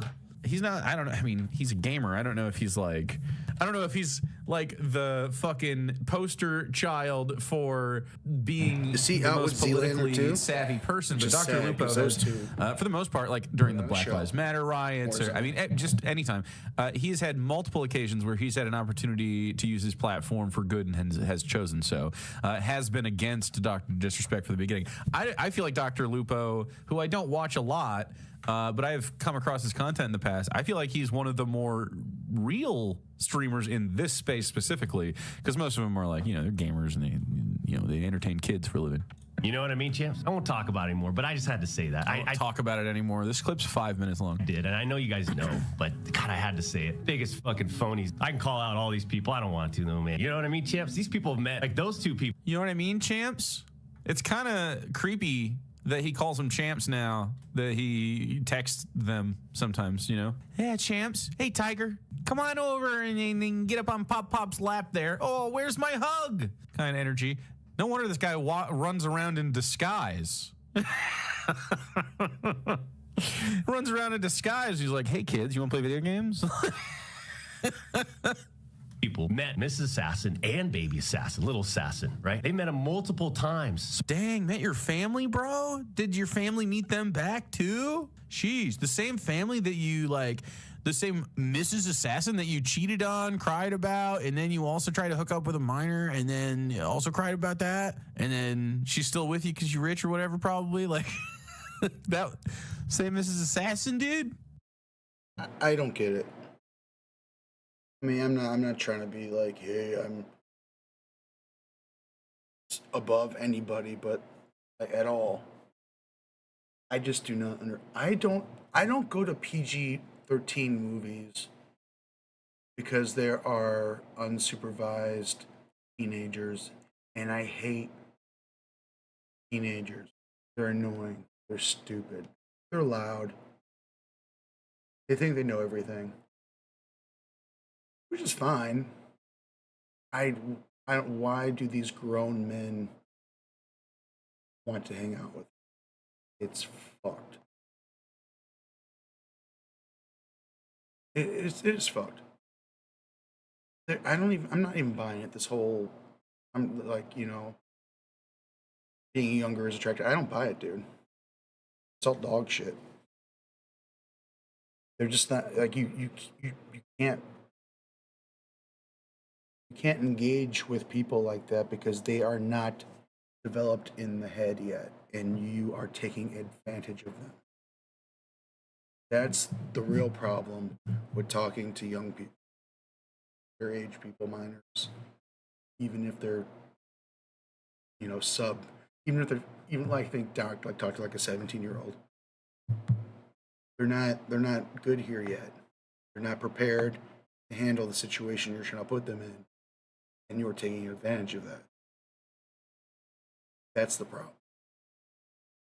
That's what's gross and fucked up. Ultimately. And you're just being a slime ball and gross. Just gross in general. I just don't get it, dude. Maybe it's because I'm old and my libido is like fucking 6 feet under. I'm just like, do not have a sex drive. It's gone. But like, Doc's not that much younger than me. Well, like a couple years younger than me. What the fuck's wrong with you, dude? Seriously? You want to hang out with teenage kids? Fucking weird, bro. I don't even want to be around them, let alone like Yeah, fucking gross relations. Fucking weird, bro. Come on, Doc. It didn't have to be like this, Doc. And then you like basically like doubling down once it all came out. Not a good look, dude, no matter what. And the only people who are still watching you, your champs. Kids, dude. And you're taking advantage of them. That's what Doc does best. Take advantage of young, underdeveloped, in the head children. That's what Doc does. It's gross, bro. You need to come clean about this shit, bro. You just love the Doc. Great entertainer, sick fuck. Sucks that both can exist. I think it's I think it's too late at this point. You've doubled down. But you have enough people who just don't care about that for some reason, what you did. You afloat, maybe, I don't know how he's doing as far as views and that shit, but I'm sure he seems to be sustaining himself fine. His production seems to be about as what it always was. So whatever, dude. Fucking we lived in a fuck world, man. A fucked up, fucked fuckery of a planet. We're weird and it's just getting worse. At what point will we all realize that we all benefit from not living like this fucking... Okay, bye. It's cool. It's really cool, bro. What a wife guy. So for Nick to go on some fucking low-budget podcast and talk about us the way he did, like, who does that? I didn't see that shit. I don't care either. Like, pause the music. Who does that? Fucking phony pussy. And then Lupo screaming. Does anyone have just a short clip of Nick talking on that? I mean, I assume this isn't going to have his perspective. And I had never thought about this, but Nick Chad, Merckx is a filthy fucking transphobe transphobe on this conversation. I can't believe I'm saying that. Times are strange. I mean, at the top of his lungs, he's got 400 viewers now. No one gives a, like, he's always copied us. Transitions, intros, all that stuff. I don't know what always it has. is, Like, I but- just gotta go. Nick Merckx only has 400 viewers now. We're halfway there, dude. Tracks these. I'm just gonna I'm almost like Nick scumbags, Merckx famous. Fuck. Lay some stuff It's off all- my scumbags mind. everywhere. Disrespecting me, Scumbags disrespect everywhere. Mrs. Assassin, Lil Assassin. Disrespecting you guys. Wow. So, someone should call a doctor on the subject, I suppose. What? He said the thing. Come on, man. That's how you get knocked the fuck out. That's how you get knocked the fuck out. I'd be fine. Creator clash. Nick Merckx versus Dr. Disrespect. Oh, I'd be dude, fine that'd with be that. I don't sick, mind. actually, dude. I I'm down literally for that. couldn't care who won or lost. I don't know. that. He's got the That's reach of fine Nick with me. Merckx, This guy thinks he's the It should be this him Nick and Merckx Tim dude. the- I don't even Tim know the what Tap happened to him. Man. I don't know if he's Should still fight. around. That'd be sick. He thinks he's like a tough guy putting his. I don't know if he's still around or not. This has Drake energy. This says Drake energy. Yeah, we fed you that Hey, information. minor. Also, no, I didn't. You've been getting. You're hearing lies. It was probably a minor. Who can I knock out in a fight list together? Like, first off, who does that shit, man? Second off, this guy wouldn't even fucking come close. No way. Anyways, First off, I don't want to fight. Second of all, I'd win totally. I'll watch it. I will watch you two box. This is the Nick Merckx clip. All right, a very small Nick Merckx clip. What a dork. A little dork. You want to get real about it? Get fucking real about it. You put everybody around you in a tough ass spot because you're a dog. Because you're a dog, bro. Ooh, honestly though, he's not wrong. You put everybody around you in a real tough spot because you're a dog. I mean, I don't really fuck with Nick Merckx, but he's right here. I've known plenty of dogs, man. But when you go below that 18-year-old bullshit, you a different kind of dog now. Now you're a weirdo. At least Nick Merckx isn't a pedophile. That's a W. Literally the only Hey, good Nick for a Merckx dick I've ever heard. You can't fucking. Ever. You have no self-awareness. You can't. Are you really chewing them? He okay. This guy makes a lot of fucking. Part of me hates Nick Merckx, and part of me just loves Nick Merckx. He should ditch the transphobia. It's inexcusable. He shouldn't be forgiven for that. Besides that, he's But the character makes me laugh. Money. He just chewing in the fucking mic. God damn it. Reflect. You can't hold yourself accountable. You can't be a man. Being a man is about holding yourself accountable. Yeah, see, he's got to fucking bring in. It's a really important part of toxic growing up masculinity and being a fucking man. Is that a weight card? Out his butthole. You're a father. You're a husband. Toxic masculinity Look, just drips you out of fucked his up. You gotta own it. I agree. You gotta be a Master fucking Joe man. face. You fucked up. You don't get to go around and blame everybody else for the shit that you did. Gabagool. That's not what you do. That's not what you do. He's not wrong. What the fuck is this top 10? This is the point where I'm at the fucking He-Man shit top 10 countdown. Okay. I mean, this guy's wearing a fucking wig, and I mean, this is big news right now. Americans, this is good stuff. Just don't know who, like, the type of mentality to go on and talk about someone like that. Like, you just got to be. To talk, what? You're lost. You don't do that. Time out. No. Especially when you don't know shit. No. No. You don't do that. The editing on this is funny. Why is he so offended? Get off the internet. You literally cannot be texting minors, get caught with your ass out, and then go, why is he giving me a hard time? Like, fuck off. You just log off, dude. Cash in your check. Fucking ride off into the sunset, probably all the way to Epstein Island on your speedboat. Remember when he made his comeback video? That was fucking funny, dude. No one knows. No one does. Fucking rat. What he is, Lupo, fake, phony rat. There's a lot of people that, that I don't. Did Lupo have a clip too recently? Does anybody know? I don't care about. The issue that I have with those two is that they met Mrs. Assassin multiple times. They met Baby Assassin. They met my family. Why does he keep saying that? Right? They know what I'm about, you know? You know what I mean, Champ? They know what I'm about. Cheating on my family with people roughly the age of my child? Like, huh? They know what I'm about. Yeah, that's their problem with you. They know exactly what I'm about, dude. They know me really well. And they don't like you. This must exactly be. This is what would happen if Drake streamed. It's not really different. They got sucked in by an over-exaggerated fucking narrative that was blown up by all these. Okay, who's the biggest crash out? Dr. Disrespect, Drake, or Ethan Klein this year? Gotta pick one. Gotta pick one. Anime, desperate for attention. Ethan. Uh-oh. Wow. You know what Ethan didn't do? Violate the age of consent, but everyone agrees it's Ethan. Okay. I don't think we need a poll. What's the poll for? Irrelevant. We took a public temperature, and yeah, Ethan. Supporting genocide is not good. Not good. Ethan is the only one that's not accused between the two of them of disrespecting the age of consent. Zero life experience people on the internet, these trolls, and it was zero life experience. That's the people you hit on. You hit on people with zero life experience. What are you talking about? Why, dude? I feel like he's setting up these jokes for everybody else. Was blown out and exaggerated, and then you got people going, but you admitted it. What the fuck do we admit? Some jokes and bantering? That's oh my god! Now it's like, I did not admit it. Oh, dude. That's what we said. Wake up. We didn't admit nothing. Now we didn't admit nothing.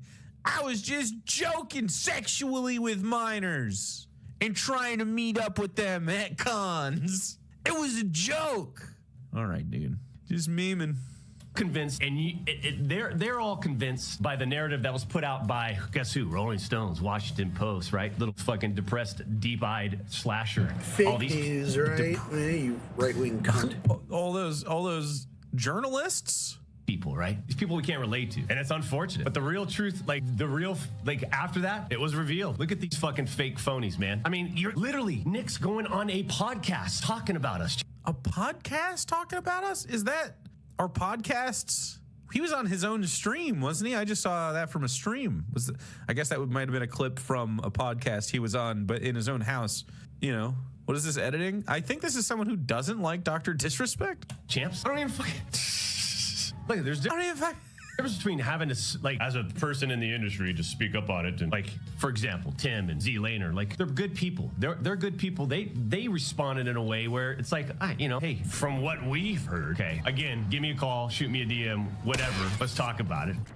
I don't know if trying to float out there that you should have people slide into your DMs is a good look right now, Doc.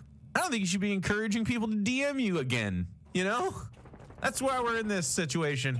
Explain it in a couple minutes. Boom, that's it. But they never did. In a couple minutes. I'll explain it in a couple minutes. Why can't you explain it right here? What's going on? What's so unexplained? What's the difference? So for those that are asking, like, you should play with Z or Timmy, the only way is they'd have to apologize. The only way is they would have to apologize? I don't think it's gonna work out. What the fuck? Hey, I'm really sorry that you got caught. The fuck are they gonna say? Why?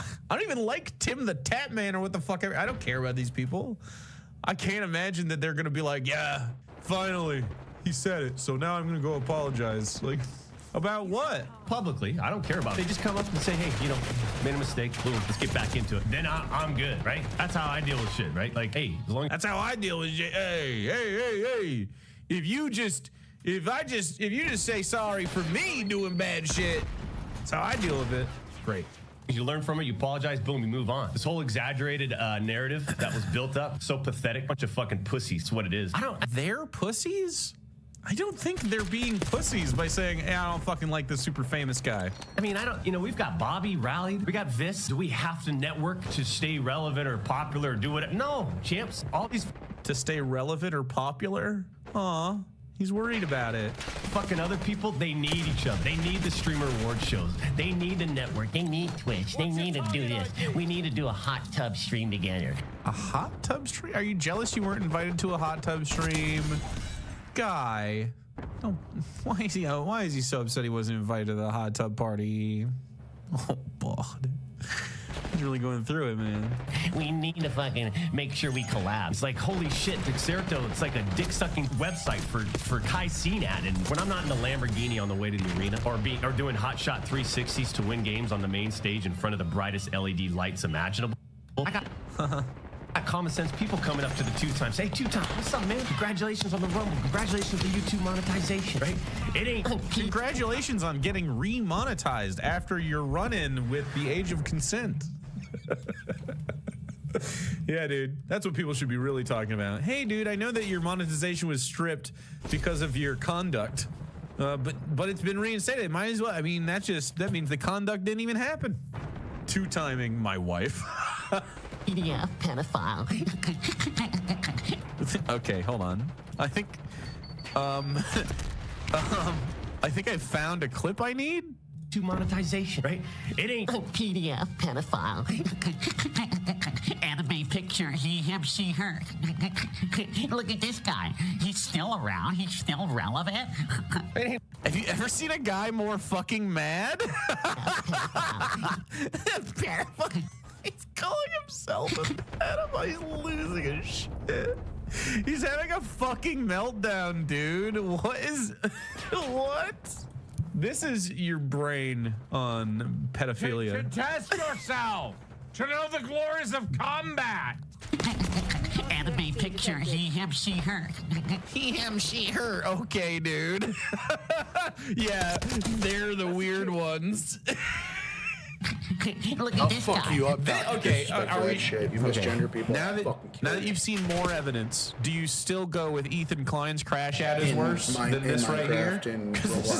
I think so. I think I'm still on the side of Chad here. He's still around. He's still relevant. They ain't like that. Fuck that. They want to believe that, but that ain't the case. That ain't the case. Like, I'm rolling, man. Yeah, I'm rolling. Not getting pedophile stuff. You ever seen a guy hype himself up? Yeah, we can. Not today, Satan. I like adults. I like adult women. That's right, I do. Yep. All my boys. My wife, Mrs. Saxon, knows that I like adult women. That's right. Do you know what's gonna happen? Xerato's gonna write their little article. Oh, fuck, dude. What the fuck? Jake Lucky, he's going, oh man, did you get it? And what's his partner's name? Who's like a hardcore liberal? A hardcore liberal? Not a hardcore liberal. Dude, they're all kind of hardcore, but like, they're all kind of hardcore? Oh God, what the fuck did he say? Dude, he's just stirring the pot again. Is it true? Is it his numbers are down? Is it because, well, maybe, is it because he's not getting any sponsorships, or is there no game campaigns? Does any... So fucking mad. He's heard every word of criticism on the internet that's been lobbed at him, and it eats him alive. It continues to trigger him. Any of his friends play with him anymore? His numbers are down. It's just... I think Nick... Okay. Yeah. That's the most upset motherfucker I've seen in a long time. Yeah, he's fucking mad. He hurt. He's fucking legitimately hurt because people are like, yeah, I don't fuck with that, man. You're kind of a weird guy. This is the Nick wife comment. We already know the dude cheated on his wife. Then he's talking about, this guy met my wife. I mean, motherfucker, you cheated on her. I have never agreed with Nick Merckx more ever once. I met her? That's the highlight here? Yeah. Yeah, I shook her hand at the Super Bowl halftime for 7 minutes. Yeah, I fucking met her. She was a nice lady. I feel bad for her, man. Oh my God. The only way that you can make Nick Merckx look good is when he's pit against somebody like Dr. Disrespects the Age of Consent. He's destroyed. It took him 23 seconds to destroy Dr. Disrespect. You know, I hope they figure it out. I seriously, I hope they figure it out. I hope it's great for them, man. I really do. I know it must be hard, this whole thing for them. I hope they figure it out. But I didn't go up there talking shit about his wife and his kid. I just made a little point that I think was important.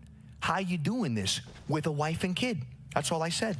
And I think it's a pretty fair fucking question. Because everybody thinks this guy is up on some fucking hilltop like we all pray to him or something. What are we doing? What are we fucking doing? I agree with that as well. Like he's on a hilltop or something. Yeah, man. This shit's fucking funny. That is some funny shit. That made me feel good. I don't watch any of that content anyway, but it is fun. I wonder what happens next time. Next time, Dr. Disrespect gets with who's another disrespecting the age of consent individual that Dr. Ooh, maybe Russell Brand will do play with him. Maybe they'll play some Fortnite. DM Russell Brand immediately. Jeremy Quarter Pounder. He would love to. That boy loves clout. Anything he can do for a little. We're beat. Let's get the fuck out of here.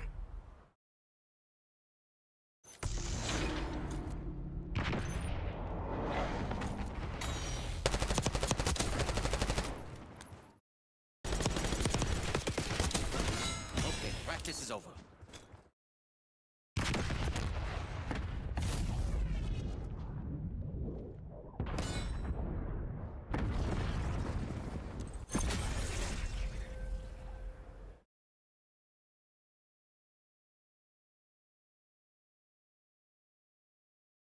Ethan Klein, Asmongold, and XQ have been promoting Duzbulla through an X account called Yeet. I exposed their troll farm in this thread. The group spreads hate speech and organizes harassment campaigns. Yeah, I know. Not only do they call themselves the Daliban, Destiny's community is segmented into both the Daliban and now I guess the Duzbulla brigades or whatever. Yes, they are a bunch of groypers and like 4chan and shit. And they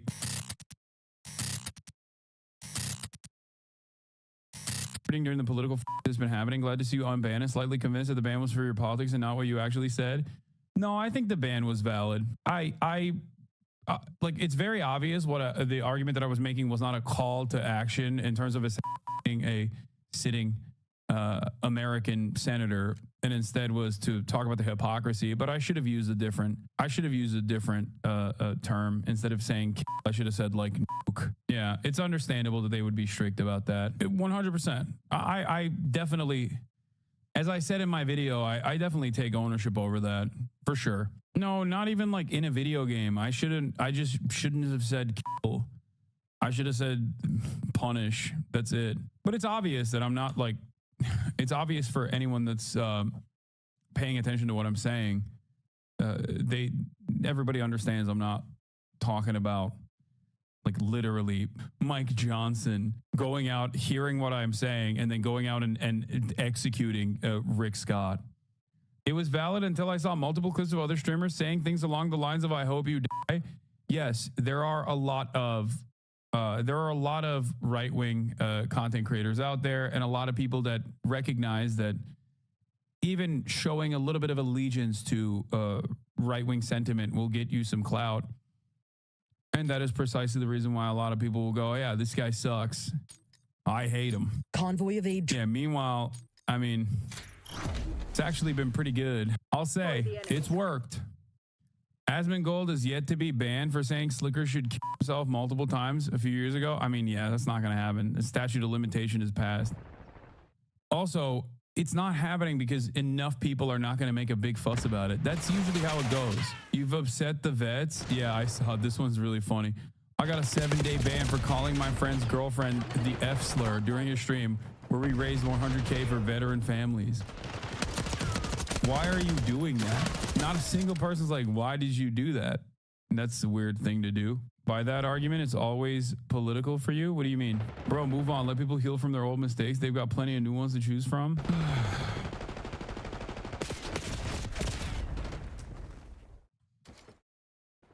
My link was related where a VTuber got banned for 7 days for humping an NPC in Bloodborne. Yeah, but the thing that I don't understand is if they got banned for silly things, it's weird when people's advocacy is like, no, like it'll be better if other people get banned for longer. Like, no, you should be advocating for banned for 7 days, not vice versa. You know what I mean? Like, how is that my fault? Do people unironically think I run Twitch or something? I think some people do. It's very strange. With some very notable exceptions, I've rarely ever advocated for a permanent ban on people at all. Like there are some people who are, you know, doxers and serial swatters and whatnot. And yeah, I think those people in their communities are not just insane to unban, but like it's objectively harmful to the entire space of streaming. It is pretty funny though that Asmongold says a bunch of crazy stuff on a daily basis and is also simultaneously demanding that like a higher ban hammer be struck on someone like myself. I've seen Baldwin Gold say he'd rather have guns than no guns, and not a single clip was made. Yeah, it's more so. It's very difficult to parse through a lot. Like when you're talking for 8 to 10 hours every day, it's very difficult to figure out like what a person has said that might be a violation of term of service.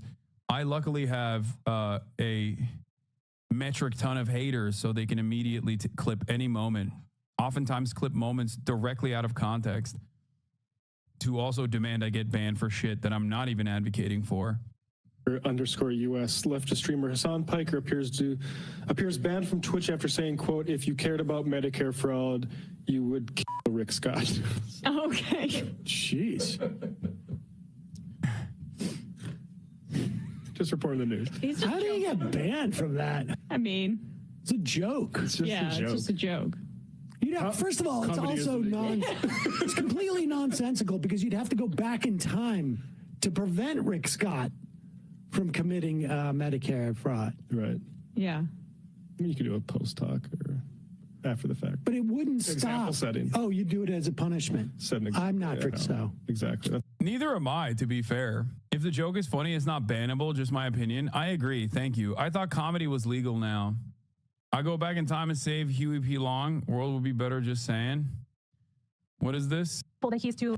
Ethan Klein criticized Hassan for saying he's closer to the incarcerated firefighters than Elon Musk, while at the same time not knowing how much they get taken advantage of and saying they shouldn't push for more pay is quite disgusting behavior, horrible. Why are they going through older videos of mine? Like, is Ethan now anti-paying incarcerated firefighters more? Like, what the f is happening? Oh no, he's going full sex pest, and he's just assuming whatever position I have, is he just going to assume the exact opposite? Is this all they do on their broadcast? Like, what the f? What a strange obsession, man. He's just like, yeah, no, Hassan's for Medicare for all. That I'm against it. Yeah, I hate that. Aren't you afraid of legal actions taken against you? For what? I hope you guys understand. Yes, if I actively called for the assassination of a sitting U.S. president or a sitting U.S. senator, I would literally get a stern talking to by Secret Service. Like, it's fairly obvious what I said in that process. For what you said, I know it was a joke, but no, I wasn't. Oh my God, it's fine. They dox people on their show too, don't forget. I know, that was also crazy. He freaked out on Dan, and Dan started saying Dan was acting like you. Yeah, I like that Trump says Palestinian as a pejorative, and Ethan uses Hassan as a pejorative. It's weird. I don't want to watch this, and I don't understand why anybody would, to be fair. Slow chat, please.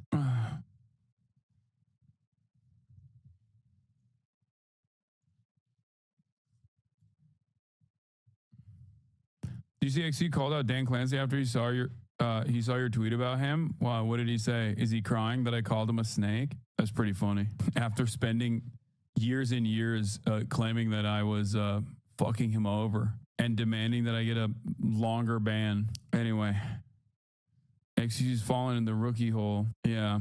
All right. Israel blocks all entry of humanitarian aid into Gaza. Trump threatens pro-Hamas mobs with arrest and deportation. Fantastic. Fantastic stuff in general. And then I'll talk about the stalker incident before we get to, obviously, later in the day, the Donald Trump Donald Trump fake State of the Union that's not a State of the Union. There's also this guy, this Nazi who has been unmasked. And lo and behold, shockingly, it seems he is a pedophile, allegedly. Nathan Grayson also wrote an article on my ban. Let's see what it was about. The Twitch streamer is not the problem. Don't take the bait, by Nathan Grayson. Yesterday, Hassan Piker, the biggest leftist political streamer and one of the few progressive voices of the rival to right's small army of endless aggrieved attack dogs, was suspended from Twitch. The cause? During a broadcast last week, Piker suggested if House Speaker Mike Johnson and other Republicans were as serious about Medicare and Medicaid fraud as they claimed, they would kill a current U.S. Senator and former CEO who oversaw the Department of Justice called the largest healthcare fraud in U.S. history, instead of elevating him to the upper echelons of the party. This is notable not because of Piker's suspension, but because of how people, especially other content creators, ended up framing the larger issue. Not long after Piker made his incendiary statement last week, the outrage machine kicked into overdrive with the likes of actual violence encourager Libs of TikTok. Bomb threats follow Libs of TikTok's campaign against Planet Fitness. And also, Libs of TikTok has done bombing campaigns on children's hospitals, which is the most insane. Like, children's hospitals got bomb threats after they were put in the crosshairs of Libs of TikTok. You're a bad person at that point. You know what I mean? There's no other way to put it. Anyway, and rebranded WoW streamer Asmongold, who unsurprisingly did not turn over a new leaf following his own suspension for a 2024 racist rant against Palestinians, clutching their pearls of what they suggested was a violent threat against Scott. Numerous others across Twitter and YouTube, some connected to the longer-term effort to deplatform Piker and pro-Palestinian streamers, others not, took up their call. Twitch suspended Piker a few days later. After just one day, Piker's suspension is concluded, and other usual suspects like Tim Pool are acting like Twitch is turning a blind eye to murder.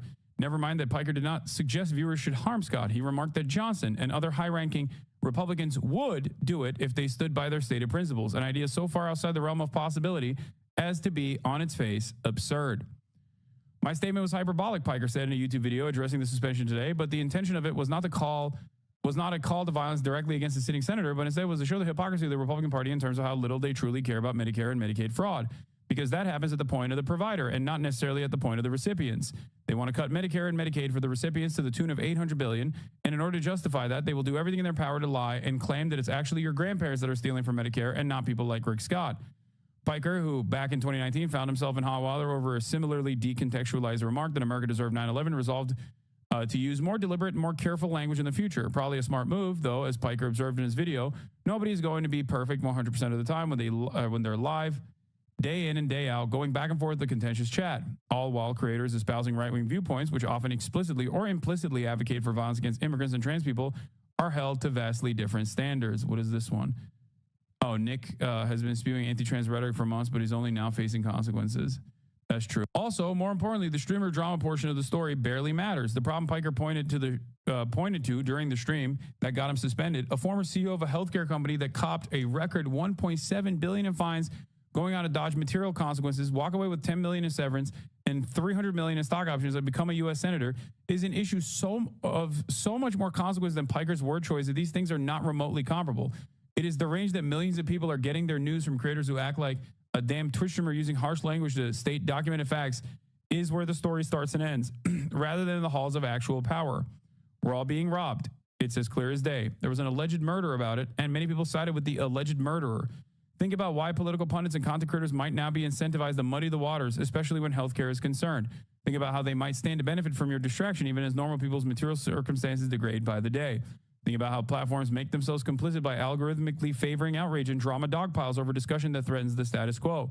Anybody who frames this conflict in any other way, who suggests different stakes or a different central cast of characters, is either deeply unserious or outright lying to you. Do not listen to them. Odds are they are trying to rob you too. Yeah, bars. W article. Ethan Klein, Asmongold, and XQ have been promoting Dazbullah through an X account called Yeet. I exposed their Nazi troll farm in this thread. The group spreads violent hate speech and organizes harassment campaigns. Yeah, I know. Not only do they call themselves the Taliban, Destiny's community is segmented into both the Taliban and now I guess the Dazbullah brigades or whatever.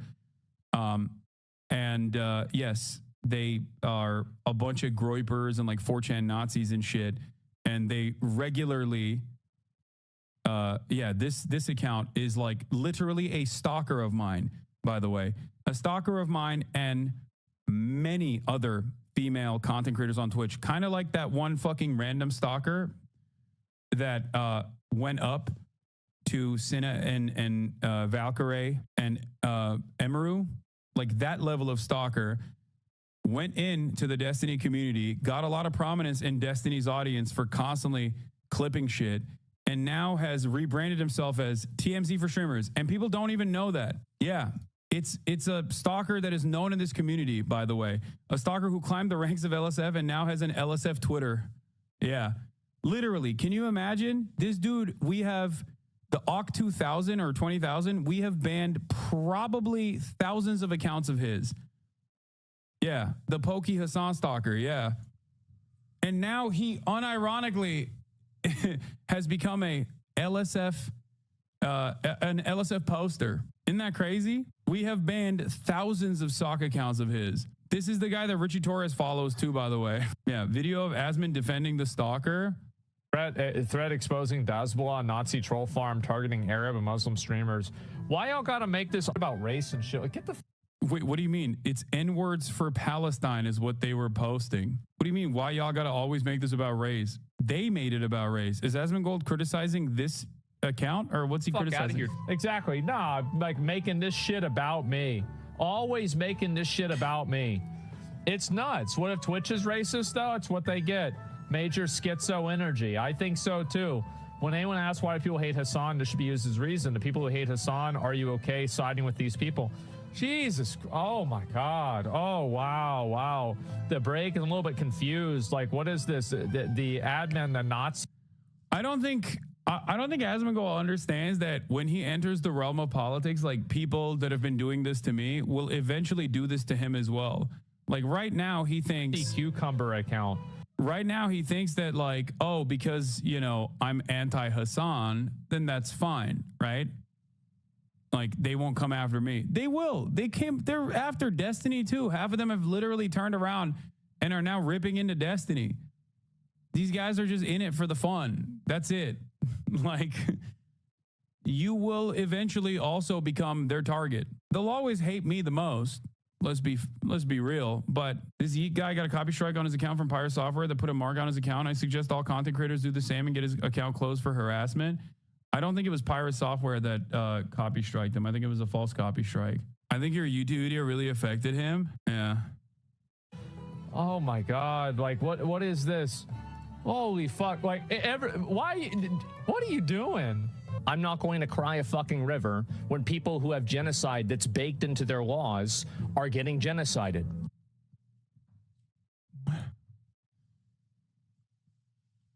Anyway, the group mocks dead children, spreads violent hate.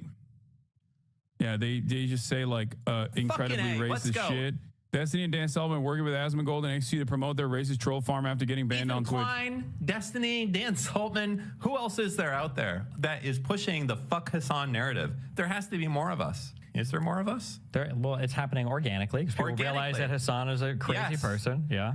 He is a bad guy. I am so happy that I could be part of this movement to destroy this. Yeah, he's like, it's organic. Because even Destiny understands that Dan is giving the game away because he's a fucking dumbass. He's like, no, this is organic. It's an organic movement of people who just think Hassan is crazy. Terrorist motherfucker. And I also want to say that this rise in extremism and this rise in extremist... Yeah, he straight up linked the Dan Saltman tweet. Because eventually somebody will say something. Will this be the time? It probably won't be the time. But eventually somebody will say something and it's going to get mainstream attention to a degree that it's going to damage Twitch on a massive level. I'm not going to cry a fucking river when people who have... Anyway, this Nazi Cucumber group is the group's admin. It's followed by Dan Saltman and Yeet. More on Yeet later. These Cucumber spends its days tweeting out calls for violence and mass murder against Arabs/Muslims and then switches back to his all to attack N-words for Palestine. Hezbollah's most active soldier is an account called Yeet, who pretends to be TMZ for streamers, but is actually a Hezbollah mod. Yeet curates misleading clips to encourage harassment and is promoted by Asmongold, XQ, Ethan Klein, and their respective communities. Yeah. Don't be fooled by Yeet's attempt to appear innocuous. Yeet is a Hezbollah mod who follows the Nazi Cucumber. Their goal is to harass streamers that criticize Israel, especially Arabs/Muslims. If they don't get their way, their aim is to destroy Twitch as a platform. Twitch is a corrupt site of lunatics running the asylum. It needs to either implode or get completely gutted and rebuilt. While Dan Saltman and to a lesser extent Ethan calling out sponsors accelerate the timetable, the end game for Twitch was always the apocalypse. A productive day, operatives. Catch me later. I'll buy you a beer. Strike target updates. Congratulations, operatives. We are reporting positive outcomes. They like LARP as though they're doing like a psyop. Don't be. Oh my God. It's a very sad way to. Dan's shy now, but he was talking a whole lot when he threatened to destroy anyone who criticized Hezbollah or worse, anyone who dared to criticize Destiny's alleged sex crimes. Coworkers, if you're one of my coworkers out there and you're making your little bit of a strong statement about how much you condemn Destiny and everything else, you better not let me fucking find you doing something else and signing some other bullshit off for someone else. All this is just virtue signaling fucking bullshit, okay? It's like, because it's like, oh my God, sharing nudes? Okay, I'm out of here immediately, right? Like, fuck Hassan, right? Fuck everyone that's using this as a jumping off point to like try and make their side win. Dude, my haters are not unwell, okay? Let me tell you, my haters are not doing well. They are very unwell. Don't let me capture you in 4K being a virtue signaling cunt. That, don't let me capture that event from any of these people. I will fucking destroy you if that's the case. But I've been thinking about, for the Twitch thing, I might actually just go find every person that said something like, Clancy's never going to leave. Nothing Burger, by the way. I think I may find every single one of these people and round them up. I'm going to leave it there. My fellow orbiters or coworkers, if you're one of my coworkers out there and he was also actively trying to dox people who used to be in Destiny's community who are no longer in his community because of the Destiny cyber sex pest saga, sharing with other people that he wants to have sex with, videos that he took, some consensually, some unconsensually, allegedly, the revenge porn saga that he's going through.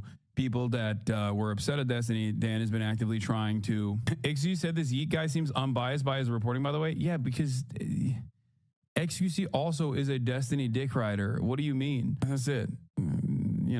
It is what it is. Everyone, please do your part in exposing these violent races and their thinly disguised disinfo/harassment operation. There's many people out there who don't know the truth about these streamers/accounts are susceptible to their underhanded tactics. After I first exposed Yeet as a front for Hezbollah's Nazi troll farm, he quickly tried to cover his tracks by removing his mod position. Too late, the evidence has already been saved.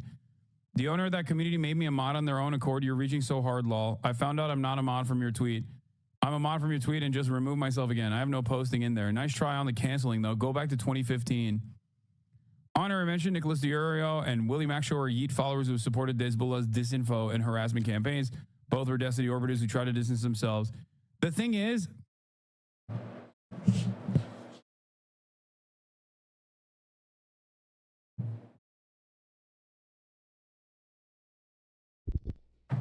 hello. Yo. Can you hear me? Oh, I hear you loud and clear. Can you give me a check? Make sure you're not getting an echo. I think I turned up my headphones. Possibly. Check. I'm getting a little bit of echo. Okay, all right. Let me. Yeah. Okay, one more time. Check. Yeah, that's good. Excellent. How you doing? All right. Pretty good. Busy day. Busy. Running around. Yeah, I had a dental appointment. I had to go to Jiffy Lube, and I don't know what else the fuck I did. Felt like a lot. That's enough. Yeah, it's enough. Yeah, I have a fine day. I went and checked out that other unit. Oh yeah. Oh, yeah. good. It's nice. It's not, I actually like the setup better. Oh, you good. know, in my place, how when you go through the front door, there's kind of that really narrow walkway. Mm-hmm. It doesn't have. It opens up to an open room. It's much nicer. It feels more roomier. Instead of having like two tables like my place has, it's got like one long one. It's kind of nice, and the kitchen area is a little larger. It's nice. It's cool, and I'm excited to get there. Make the change. And it's on the first floor, which is real nice, and it's like right off the, kind of I don't know, what would you call an atrium, or the kind of courtyard area. Mm-hmm. It's right on there, so I can kind of. I've never hung out there. I never have a reason to, and now I'm going to have to not hang out there, but at least pass through it. So it might be through it. Yeah, it might be better for my social life. Right. Does your building allow pets? Probably not. Oh yeah, pets, dude. I got 2 cats. Oh, they do. Well, oh yeah. I guess I meant dogs. Dogs, definitely. Yeah, this is a very animal friendly place. It's another reason why I really didn't want to move. Yeah. Do people take the dogs out to the courtyard to do business, or do you not? No, they usually take them out for a walk. There's actually the street, or there's honestly there's a lot of dog walking going on around here, and there's a school very close by that's kind of got a big walk area that a lot of people seem to take their dogs to and play fetch with them and stuff, and there's people usually go out on the sidewalk, maybe out on the there's trees to sniff and stuff like that, so it's kind of but yeah, there are a lot of dogs in this neighborhood. Capturing this objective. And I would not want one, but I feel like it might just be because the place is empty, but I feel like it's a little more open than the new apartment, and I think it might be cooler for my cats. I'm hoping. But again, I haven't. It's empty right now, but and honestly, I totally forgot to look at the bathroom. Which I'm whatever. It can't be any worse than my current bathroom. There is no bathroom. Yeah, there's no bathroom. There's a catch. Yeah. Share it with the neighbor. there's share it with your neighbor. That'd be horrible. You gotta pay whenever you want to use the toilet. Yeah. This is like you put quarters in there, $2 a flight. $5 if you want to use the washroom.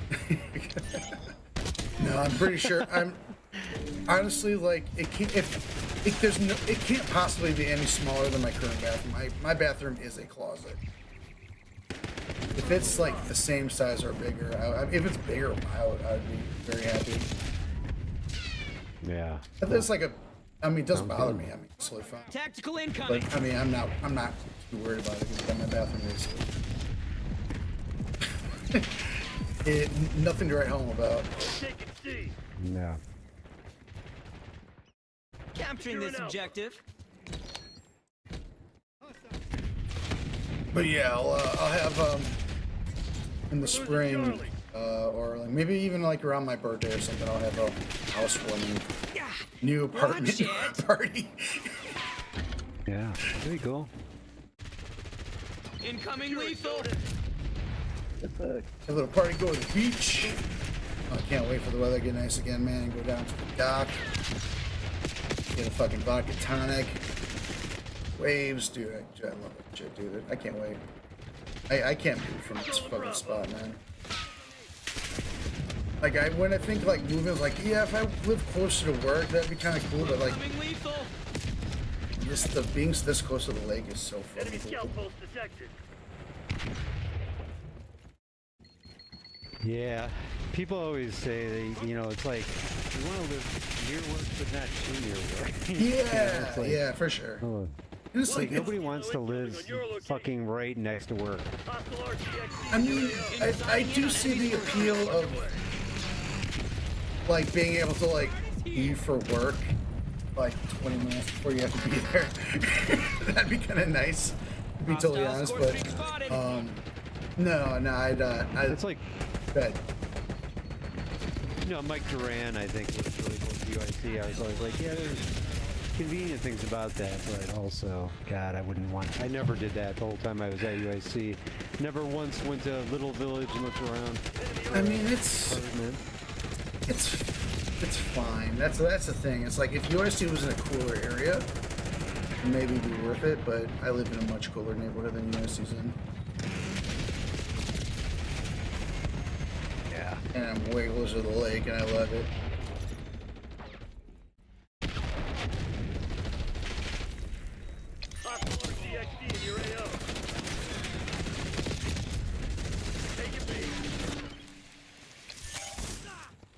So yeah, hopefully this all works out. As long as my building never sets on fire ever again. Yeah. I'll be in the clear, hopefully. Nice bonus. Still live here until I die. I'll be fine with that.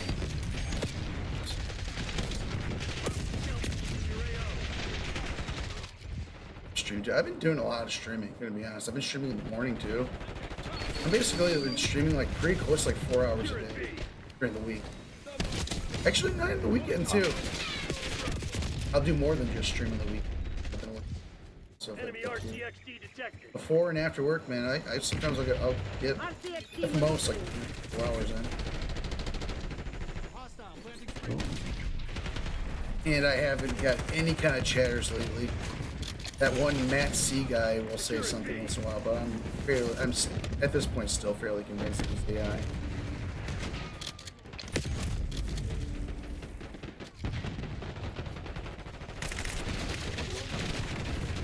If he ever he just never had like a conversation with me. I've tried to start conversations and asked him questions. It won't start. He just won't start. He won't answer any questions. He literally won't answer any questions I ask him. I'm fairly certain he's AI. Yeah, that's a sign. I mean, if you're a kid or just something, or just a fan of whatever, and just online, like, if the creator or like the streamer like asks you something, like, you would usually respond. If you're a fan. Or not even a fan or whatever, just kind of like, why not? I mean, I respond to like, and get response to like just normal comments I'll make on YouTube videos, you know what I mean? But like, if the streamer is engaging with you, the likelihood of that, especially if it's like over and over and over again, and they just never directly respond to anything I ask, I'm like, dude, I don't think you're real, and which makes me super sad. Hostile RCXD in your AO. Hate AI, man. It is not. It's not where it needs to be yet. Like, cause it could definitely be used to, you know, cure cancer and all that fucking shit, but right now it's just being used to mind fuck people. Hate it. Totally. Incoming lethal.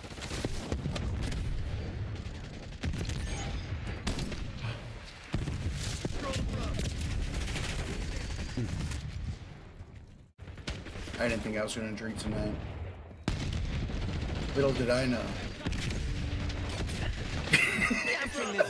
Trump was speaking, and that kind of made up your mind. Yeah, I mean, I don't know. Every morning I wake up, I'm like, oh my god, I feel like dog shit. I'm never fucking drinking again. And then by the time, like, I don't know, 3 o'clock rolls around, I'm kind of like, oh my god, I hate my life. I need it. I know what you're talking about. I think the hardest part is just you gotta break the chain. Once the chain's broken, it's not so hard to, you know, keep it going for at least a little bit. Yeah. I don't know. I was. Enemy RCXD detected. I need just to take care of a few things and maybe I can get the fucking shit together.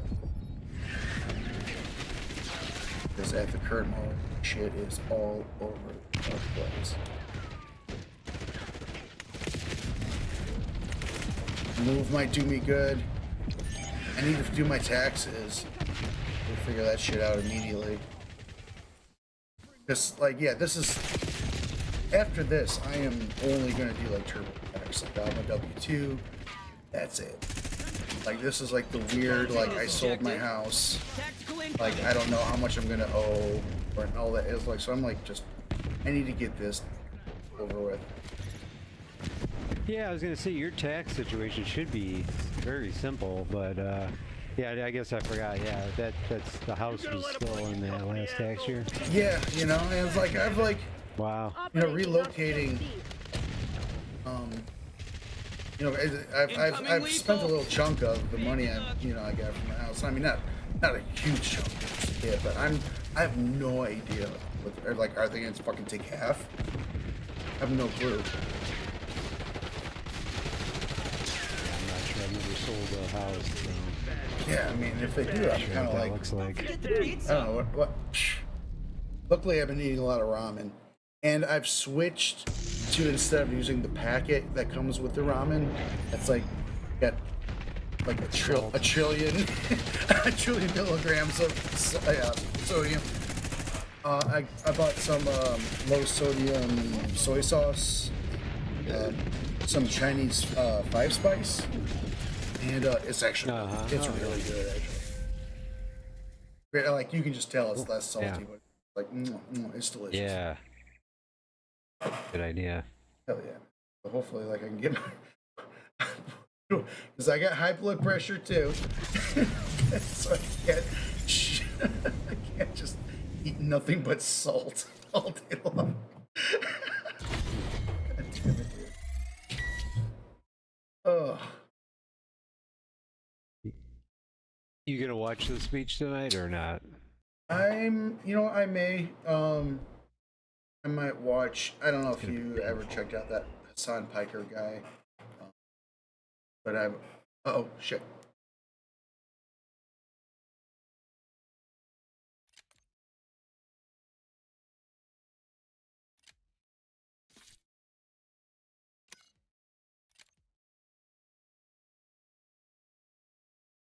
Oh, sorry. I think I stupidly backed out. No problem. And I'm sorry, I didn't have my mic, so I don't know if I'm. Yeah, I think it is a little better. I just had asked you if you were going to watch the speech. You said watch the Trump. Yeah, I'm probably gonna watch it. I might watch it with like a streamer or something. But yeah, make it a little. I don't know if I'd be able to handle. It depends. The word on the street is that the Democrats, some of the Democrats might be planning like protest and disrupt the speech, which would be fucking amazing. So I'm wait. I want to see that. If they can like basically like shut down the speech, like it's like so many people. Wow, That would be amazing. Yeah. But we'll see what happens. I'm sure. if it even happens. Yeah. I heard, at least through totally not reliable sources on online, that that Trump might roll back the tariffs, and then somebody was speculating that, yeah, tell me that if they do, that the inner circle of Trump didn't like somehow engineer a way to profit from doing that. You know what I mean? They sell their stocks, then when it goes, everything tanked like it did today, they buy, and then then they'll just sell when it all comes roaring back. I don't know. Entirely possible. I mean, that's this doesn't seem this well planned. Honestly, like, these guys are not in. Trump is not smart. Elon Musk is not smart. These are just weirdos with a lot of money, and who've gotten into power. And they are either going to back off and basically take a loss. But the thing is about Trump is that, like, I don't know if he's going to pay any price for that, because he's a cult of person.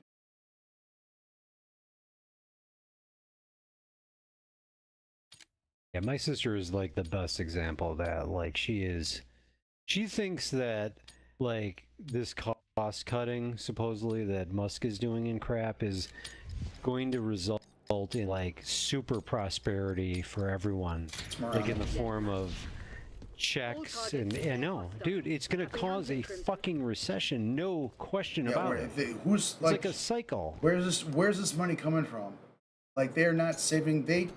They literally took that, because I think that they put out like Elon was posting the quote-unquote receipts of the money they were saving from these cuts, and they just literally had to take like half of it off, like literally half of these so-called receipts of money they saved, because some of it was like programs that were cut before they even came in office. Some of them were like mistaken 5 million with like 5 billion. Things like shit like that. These idiots. Yeah, I know. And like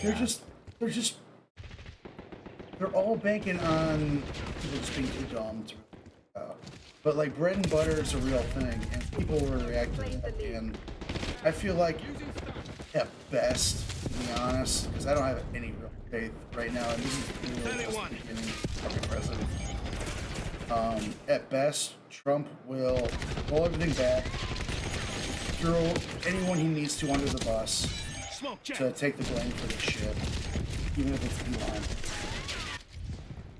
And we just continue on, and he may switch over to equally as horrific policies.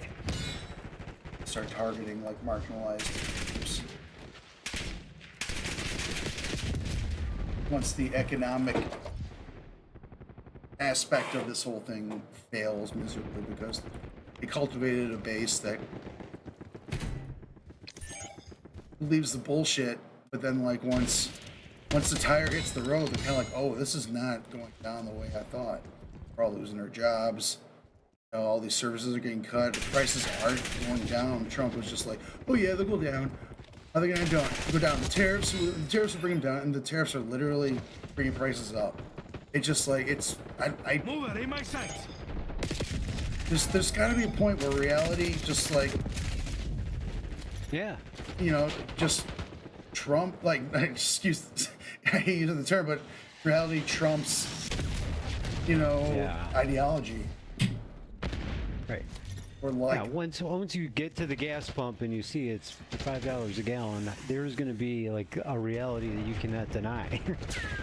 And it's, how long will you be able to put it off and go, oh, it's going to get better, because they will say that for a while, but it won't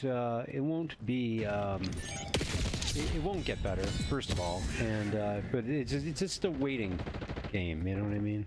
Because these people who are in the cult, they want to believe so bad that they won't give up until, like, it's going to take a lot, a lot of pain before they just give up. Yeah. I mean, I'm at a point, ever since the Democrats lost the presidency, despite having like $1 billion in their coffers. Like I mean, I'm fairly convinced none of these politicians, whether the Republican, whether it's Trump or Kamala or anyone, they have no idea what they have.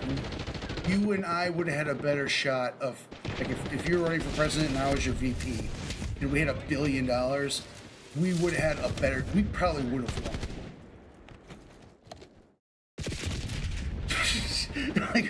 like we would have maybe. I mean, if all we would have had to do was like get the message out and like go with what people want. The Democrats like reject what their base wants. They're kind of like, fuck you. And Palestine, the issue of Palestine and the genocide there is what kept people from. I mean, Trump had lower voted. It wasn't like people were voting for Trump more than Kamala. It's that like people who Kamala wanted come out, despite the fact that, like, you know, she didn't want to hear anything about the issues you cared about. I'm like, well, you know, I mean, I'm not going to vote for Trump, but I'm not going to come out either. And that, I mean, that's, and she got fucking, dude, she got blitzed, bro. She got destroyed. Like, I mean, it's one thing, like, losing with that kind of money. She got destroyed. No excuse, man. I'm done. I mean, none of these assholes know what they're doing. And Trump and all these fucking psychopaths don't know anything more than, don't know more than Kamala Harris does. And Kamala Harris and her whole campaign and the Democratic Party have no fucking clue what they're doing. And they should have sent all the money back. What happened to that money, man? What'd they spend it on? Come on. It wasn't like on anything that was helpful since they got their fucking shit pushed in.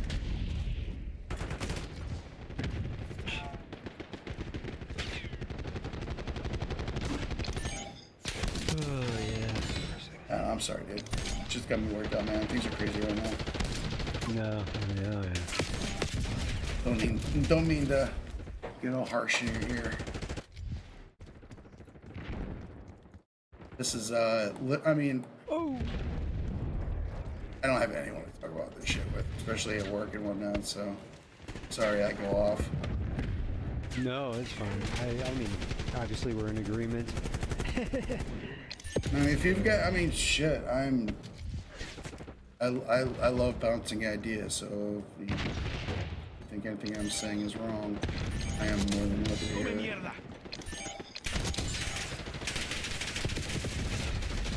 So I've been getting pretty, radical lately. For better or for worse.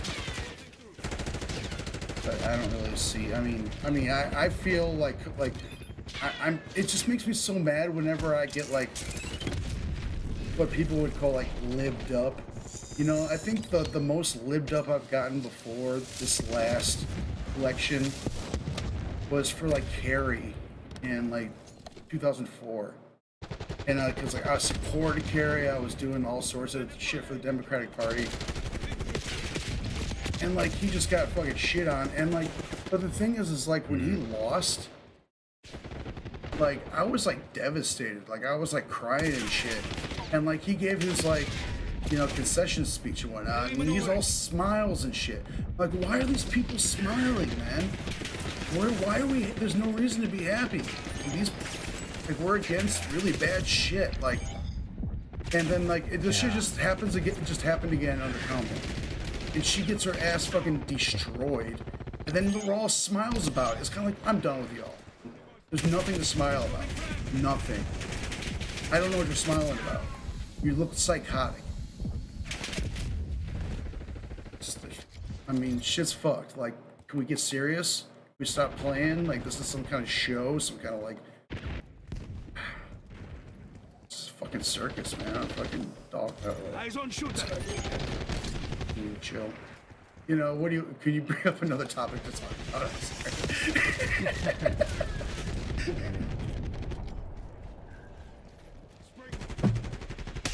What else is going everything on? deck You at reading the anything moment. good lately? I'm still working pretty slowly on this book about the.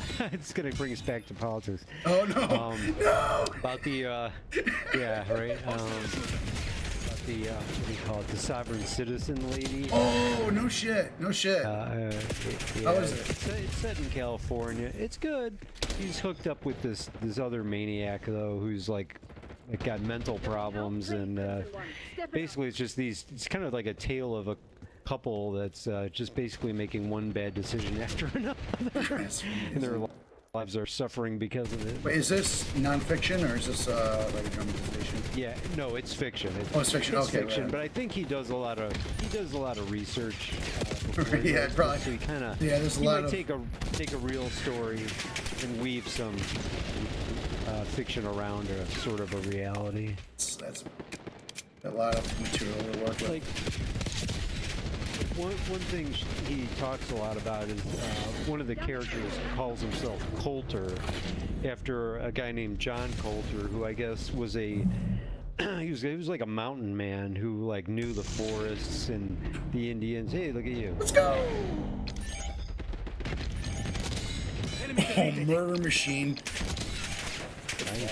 Shit on. Look at it sliding around. You got nothing. Go home. Delete the game.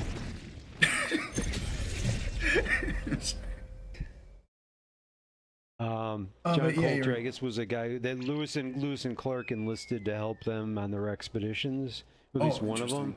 He was a complete maniac. I mean, he just loved the forest, and he was just a badass, essentially. Never really heard much about this guy, but I looked him up because the guy in the book, the fictional character, idolizes this guy, and I looked him up. He was a real person. Oh shit. Yeah, unafraid of anything in the wild, including savage Indians. It's something, man. Back then, no mosquito repellent or poison oak calamine lotion or anything. No one to talk to. Nothing. Yeah, dude, everything stunk. No like soap that you can buy on Amazon. Yeah. Even everything sucked ass. like that. I am so thankful when we live now. Everything before now sucked. Sorry, but not sorry. Dude, absolutely. Why don't you back out? Because I'm gonna probably watch the Trump thing. Oh shit! I'm sorry. Sorry. Yeah. No, it's okay. Yeah. Is that start? When does that start? Does it start now? 8 o'clock.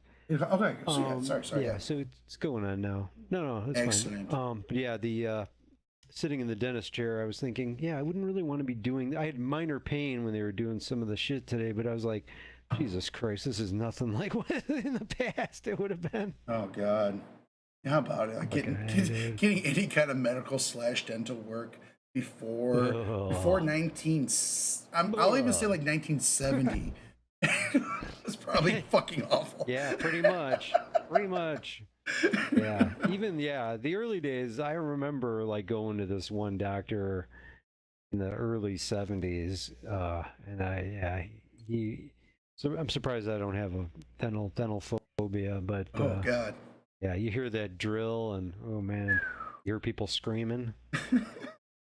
Boy, what's gonna happen to me inside that room? Yeah, literally, you'd be waiting in the waiting room hearing kids going, ah! That's too funny. I'm sorry. Yeah. I gotta play a little bit more. I've still got to get. Yeah. For some reason, I've got a challenge, which is 10 lethal kills, and I've been playing for 2 hours and 40 minutes, and still haven't gotten 10. Where am I at right now? I'm at 6. I need 4 more. I barely got half. I've been playing for hours, bro. What the hell's wrong with me? I get Molotov kills. It's just lethal. Any lethal I want. It's fucking. All I should. Good luck. Thank you, sir. Thank you. Enjoy the speech. We'll talk about it tomorrow when we do DMC. Yeah. Okay, sounds good. All right, later.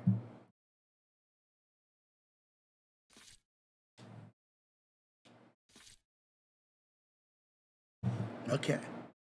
Let's see if honestly, I want to see if Hassan is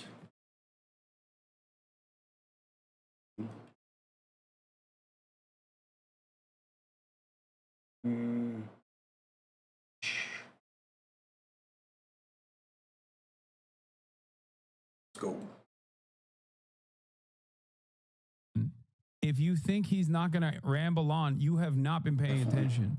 Donald Trump has never been tight, okay? Did you remember a Biden speech, dude? Hassan, I be hypocrite, haha. I love that. Thank God we got some hogs in here. Oh, I miss the hogs so much. Thank you for being in here with us, chatter. I will give you delicious lib tears that you are looking for. You obviously weren't in here when I was covering Biden and shitting on him relentlessly, but it's okay.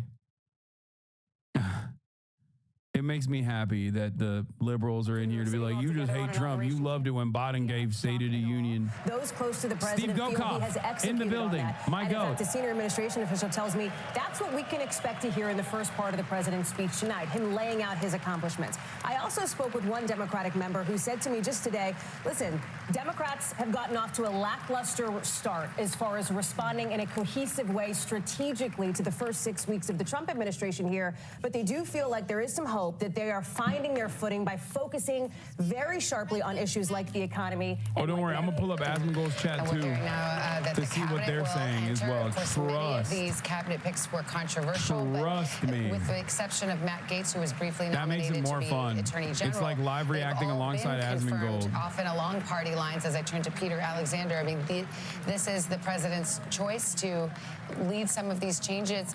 We are going to also see Elon Musk not entering with the cabinet, but arguably as important, if not more important, in terms of what he's been doing with the federal government. Well, we wait to see where Elon Musk is going to be sitting. Is he there side by side with the cabinet? He appeared in the cabinet meeting a few days ago. We saw him riding with the motorcade, dressed in a suit this go around, joining Donald Trump on this night. I'm struck by a couple things. How much has changed since the last time we saw Donald Trump in this position? 5 years ago, his last State of the Union.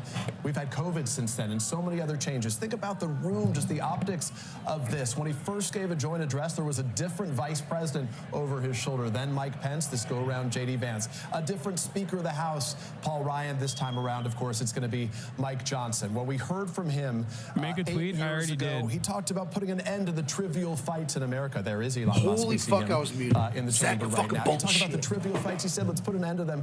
Think about all the trivial, no longer trivial, the There you major go, fights we're blasting dealing off. with right now with Canada, one of our closest allies, with Ukraine until recently one of our tightest allies as well. The president has a lot of unique challenges tonight. But I think P. Hexit, how drunk do y'all think P. Hexit is right now? How many shots deep is he? Dozen eggs, $1.46. This go around, nearly $5 for a dozen eggs. As the country battles the avian flu and the effects of that. We want to go to Capitol Hill now. Our chief Capitol Hill correspondent, Ryan Nobles, is inside the House chamber, in the room where it will happen.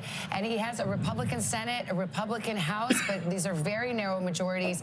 And the political clock is ticking, Ryan, for him to get his agenda through. The political clock is that's ticking, exactly right, Savannah. bitches. And it is pretty stark when you look out at the chamber from my vantage point, which is right behind where the president will be speaking. If you see like a little, little carrier in P. Hex's hand, you know what's up. You know the game. Game recognized game. He's gonna get the shakes. 30 minutes in, he's going to need to take a little sippy out of a sippy which cup. Which is a representation of how this speech will likely be received here in the next few minutes. I mean, it's important to keep in mind when Donald Trump first came into this chamber back in 2017, it was a very different environment than what he's going to deal with here tonight. His own party wasn't necessarily 100% Jeffries behind wants him, them to be submissive and breathable. Jeffries will help Democrats express unity and take counter his fellow to Republicans. Trump's And he address even had some tonight. Democrats that were hoping that he would be the deal maker in chief. Oh, shit. By an enthusiastic GOP that has fallen completely in line behind him. They will shower him with applause throughout the night. In fact, one of the things to look for tonight, we saw Representative Marjorie Taylor Greene, who's right up there along the aisle and expecting to greet the president as she came in. She's been showing her fellow members signs with this printed on. that reads Trump was right about everything, which is indicative of how the Republicans feel about Donald Trump right now. But these Democrats on the other side of the aisle, they have now shit, hold on. Let me put the MAGA hat on too. Yes, Chatter is right. Chatter says put the MAGA hat on to express your apolitical nature. Have alienated the Democrats. They've really given up all hope that they can. Guys, let's not, I want people to remember I am apolitical, okay? And the hat, of course, helps you recognize that this is the simple populist position and also the centrist position. As a centrist, I would like to wear my centrist shield. No as a politics here, sensible obviously. centrist. Terrorist confirmed. Excuse me, chatter must be on a delay. I'm wearing a hat that shows my loyalties to centrism, to the dressed in fence. very bright pink. That will be something that Donald Trump will have to see as he's given this address to this chamber here tonight.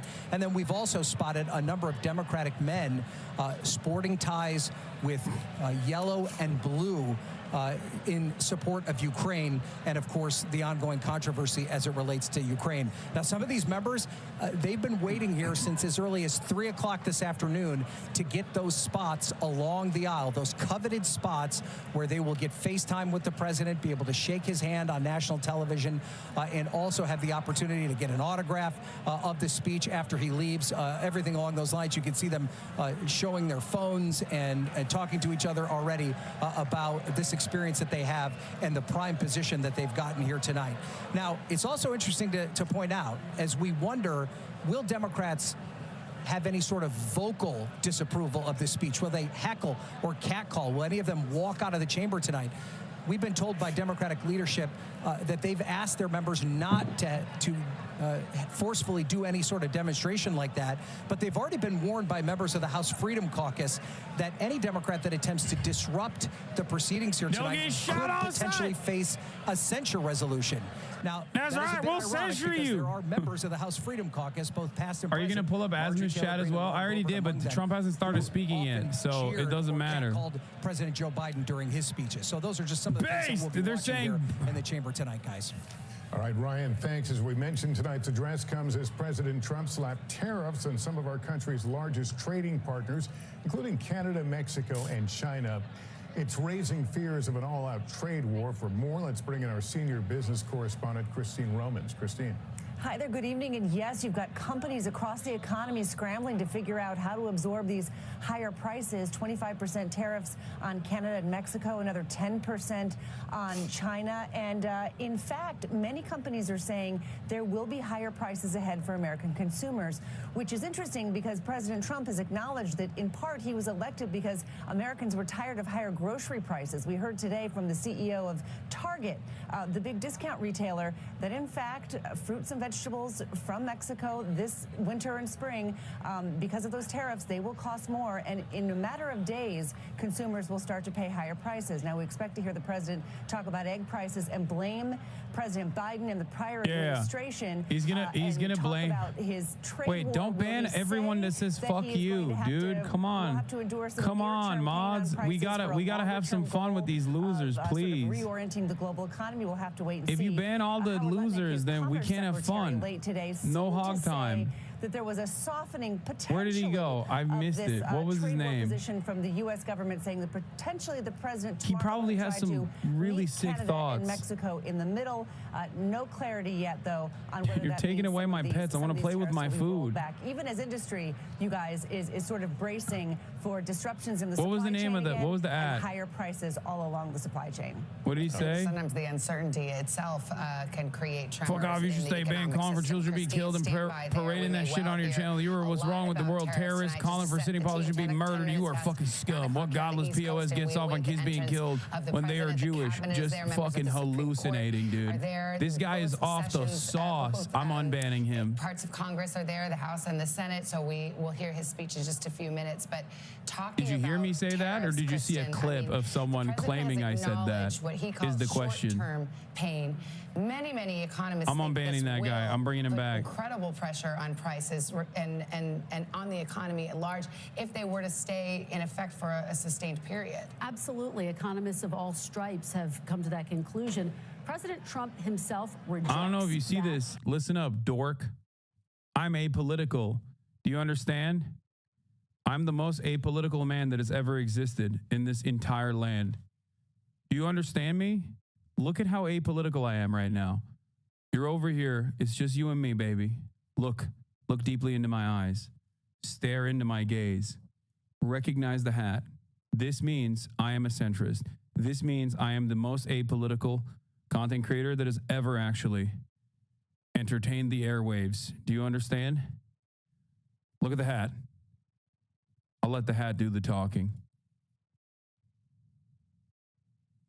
his legislative agenda comes into play. You are going to see him make a big pitch for Congress to pass the big bill that just passed through the House. It deals with the border, deportation, apolitical taxes. terrorist videos. His big argument is, let's get You don't that understand, done, baby. and then that will handle any pain that's felt. You don't get it, but you We're will. expecting the introduction of the president. Sergeant at Arms Mr. William Speaker, McFarland. the President of the United States.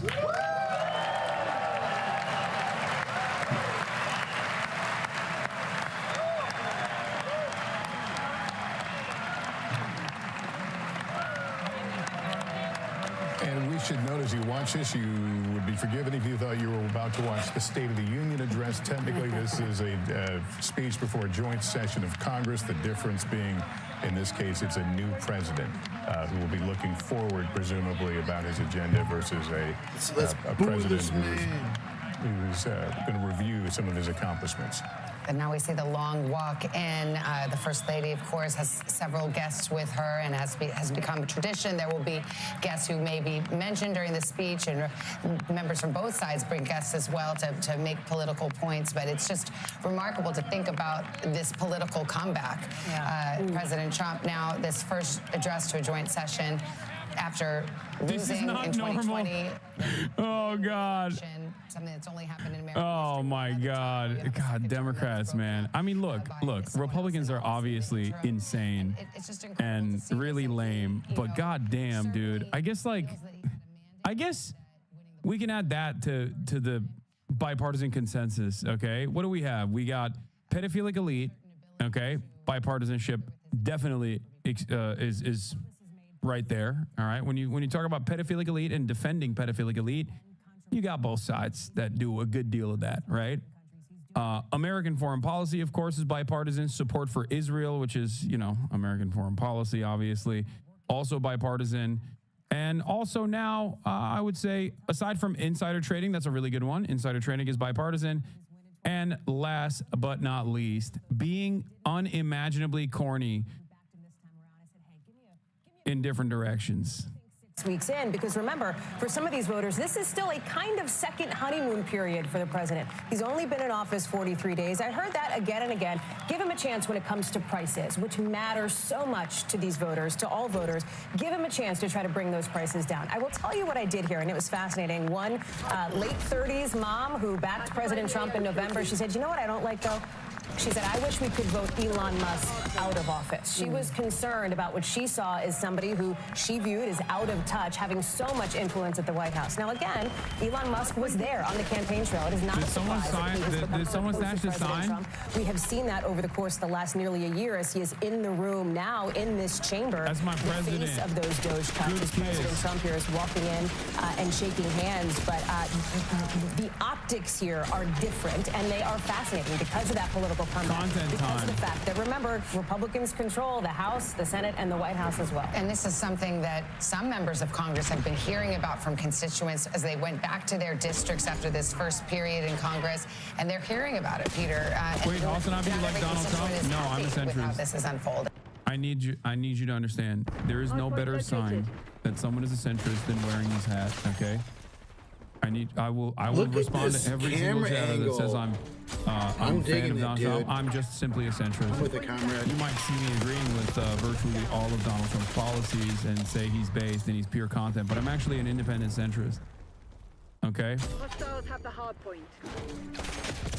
Just so you understand, I don't want you to make a mistake. It's okay to make the mistake one time, but I will not entertain it a second time, okay? Just know We that just I am entered a new era of Hasnabi. I'm a base centrist bill. Military leaders who went in, of course, it was a You're missing it? You're not missing shit. He's not. He's doing the rounds. He's barely getting up there. In some of these town halls around the country right now as the president shows up, there has been real dissatisfaction. Critics say these are Democratic opponents, but a lot of Americans are starting to feel the impact as it hits their own community. 80% of American federal workers work outside Washington, D.C. Let's listen to the president.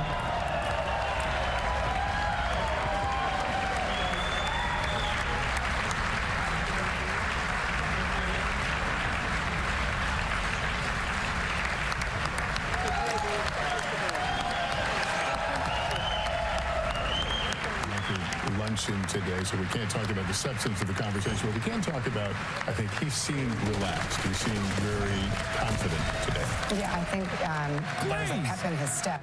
Bro, I'm gonna be honest with you. They are glazing him at NBC News. Holy shit, Lester. Take it out of your mouth. Take it out of your mouth. Mandate and is looking forward to this speech tonight and wants to, as he says, tell it like it is.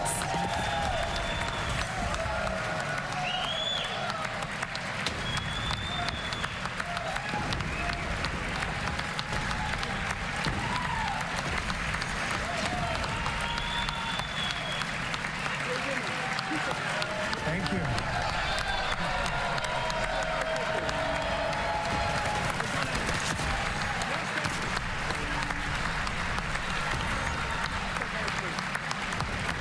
Also remember, because I was banned yesterday. Is that the Daily Wire assholes? Did you see your that? resubscription might have been canceled. You can Fuck subscribe this now for shit. $6 or for free with a Twitch Prime or get gifted a Great honor. sub. Thank you very much.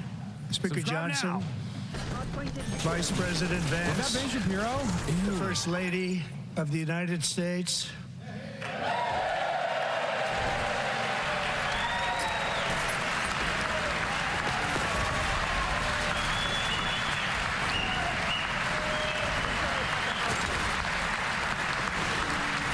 Matt Walsh is there too. Gross.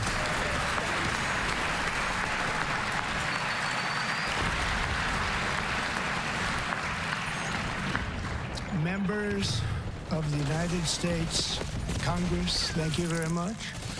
And to my fellow citizens, America is back.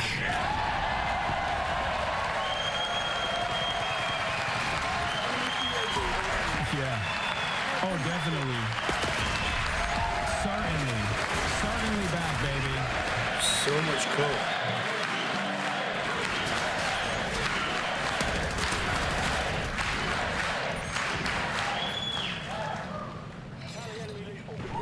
Six weeks ago, I stood beneath the dome of this Capitol and proclaimed the dawn of the golden age of America. From that moment on, it has been nothing but swift and unrelenting action to usher in the greatest and most successful era in the history of our country. We have accomplished more in 43 days than most administrations accomplished in 4 years, 8 years, and we are just getting started.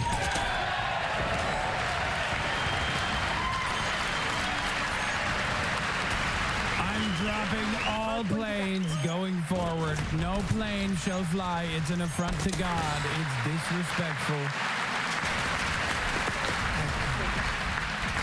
Yeah, Trump brought big titties back in a video game. That's why they're excited. That America's momentum is back, our spirit is back, our pride is back, our confidence is back, and the American dream is surging bigger and better than ever before.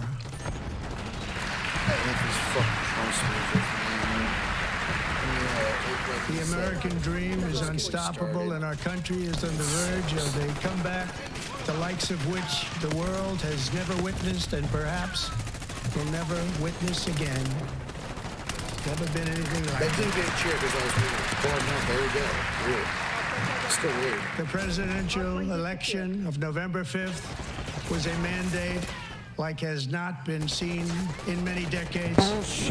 We won all 7 swing states, giving us an electoral college victory of 312 votes. Less people voted for you this time than last time. What's that about, Doc? I think it's kind of it's a bit gross to glaze this hard. Democrats are dog shit. We won the popular vote by big numbers and won counties in our country. The Democrats' fucking L is not your mandate, fuckface. We're done with this shit.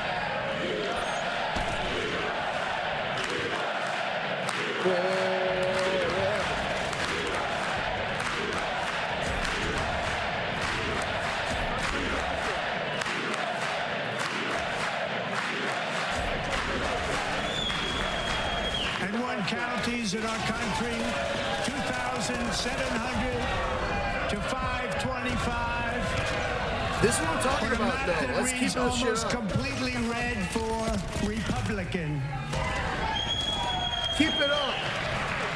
Don't stop. Now, for the first time in modern history, more Americans believe that our country is headed in the right direction than the wrong direction. In fact, it's an astonishing record. 27-point swing, the most ever. It's L Green, baby. The most ever. Don't stop, man. Don't stop. I like that. I like the Democrats getting in their feelings a little bit. I like it. Likewise, small business optimism saw its single And why largest is the rest of one-month the gain Democrats standing up ever with them? recorded. A 40. Oh, J.D. Vance, get him out of here. Fuck you, man. No. Members are directed to This is what I'm uphold and talking maintain about, the man. quorum in the Thank you, House and to Democrats. cease any further disruptions. Fuck you. That's your warning. Boo. This is what I'm talking about. El Green, legend. Members are American engaging in willful and history continuing breaching legend. the quorum, and the chair is prepared Democratic to direct the sergeant at arms congressperson. to The restore rest of the order Democrats to the better joint stand up session. now. The rest of the Democrats better get the fuck up. You better get up, Democrats. You better defend your party leader.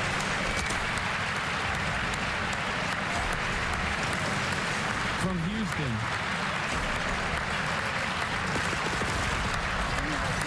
Mr. Green, take your seat. Take your seat, sir. No. Take your seat. Never. Don't do it, bro. Don't do That it. members continue to engage in willful and concerted disruption of Don't do progress. it. Stay standing, friend. Sergeant at arms to restore America's order. behind you, man. You're in the right. These fucking fascists are wrong, dude. Don't sit down. Don't do it. Don't sit down. Respect, respect, respect, respect, respect, respect. That's what I'm talking about. Fuck it, YOLO. Respect. Smack him with the cane, Al Green.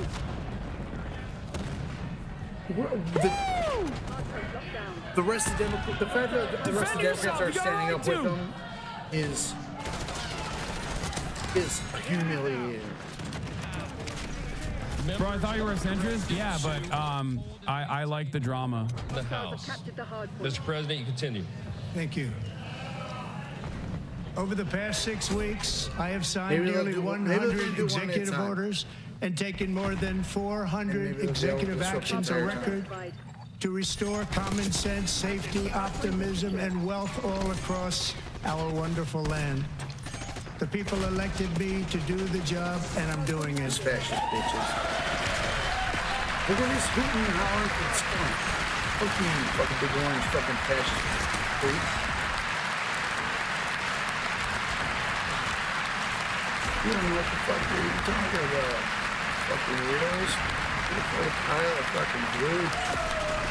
In fact, it has been stated by many that the first month of our presidency, it's our presidency, is the most successful in the history of our nation. By many.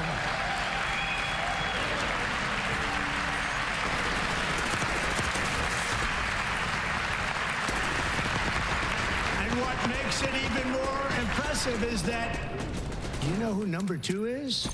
George Washington. How about that? How about that? I don't know about that list, but we'll take it.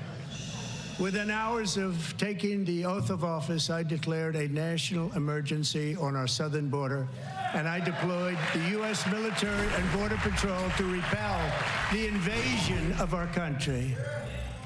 And what a job they've done. As a result, illegal border crossings last month were by far the lowest ever recorded, ever.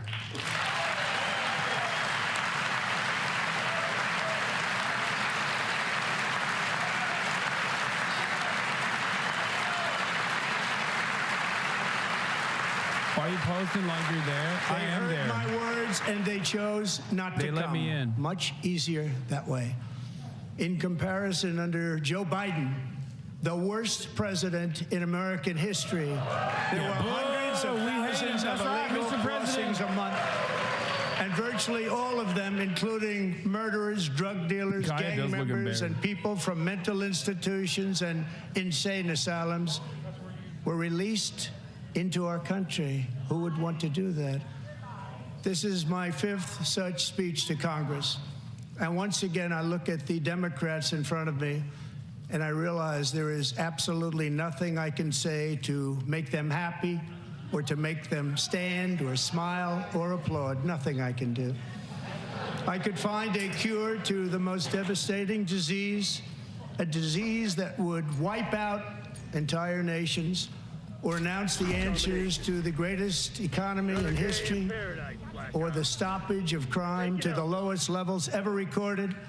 And these people sitting right here will not clap, will not stand, and certainly will not cheer for these astronomical achievements. They won't do it, no matter what. Five times I've been up here.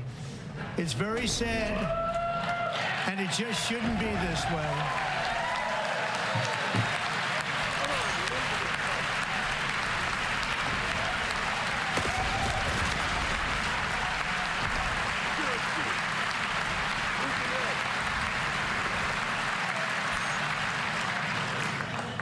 So Democrats sitting before me, for just this one night, why not join us in celebrating so many incredible wins for America?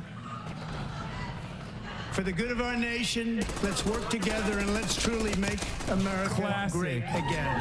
Classic. This is a classic Trump moment right here. Okay? The whole, like, why don't we work together? You guys just don't want to work with me. In destroying the administrative apparatus. Also, the saddest part about it is that the Democrats do want to work with him. They always say, oh, if they came to us, we would work on a bipartisan compromise. America needs to bring a future that America deserves, and we're doing it. This is a time for big dreams and bold action. Upon taking office, I imposed an immediate freeze on all federal hiring, a freeze on all new federal regulations, and a freeze on all foreign aid. Yeah! Woo! Fucking sick! No regulations! That's right! Fuck OSHA! I wanna die at the construction site, sir! I withdrew from the unfair Paris climate. I want to eat straight human fecal matter from my natural water supply. That other countries were not paying. Also, freeze all foreign aid except Israel. World Health Organization. Shut the fuck up, you sissy liberal. Excuse and I me. also Look at withdrew that. from the anti-American UN Human Rights Council.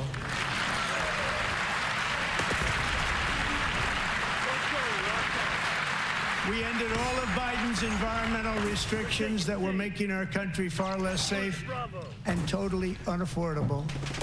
And importantly, we ended the last administration's insane these fucking vehicle assholes, these fucking saving our auto workers and companies from economic Bring the fuck in and just fuck everyone and split when the shit goes down. They will never pay or take responsibility for the social conditions in which they fucking create. To unshackle our economy, I have directed that for every one new regulation, 10 old regulations must be eliminated, just like I did in my very successful first term.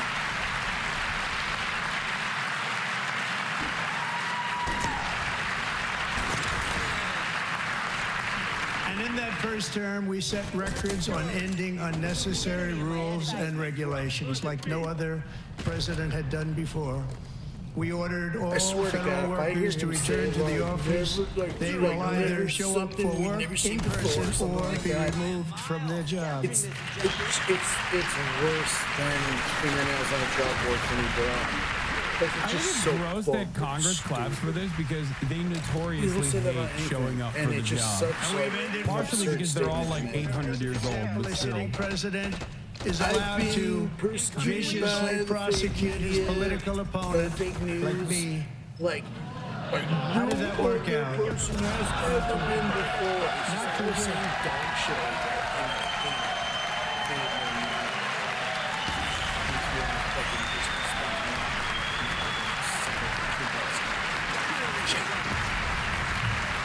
And I have stopped all government censorship and brought back free speech in America. It's back.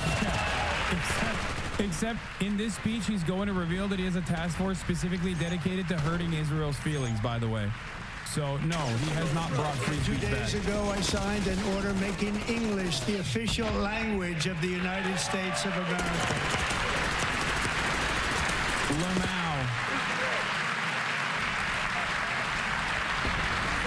Even people in the seriously, renamed the Gulf of Mexico the Gulf of America.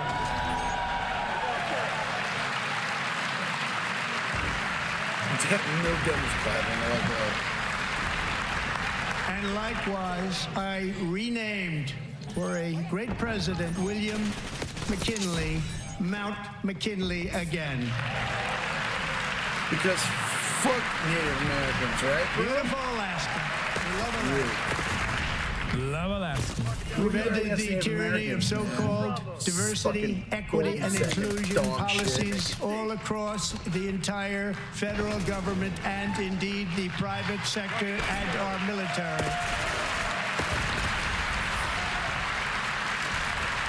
And our country will be woke no longer. Fucking hell! No more woke! I guess they're playing bingo. We believe that whether you are a doctor, an accountant, a lawyer, or an air traffic controller, you should be hired and promoted based on skill and competence, not race or gender. Very important.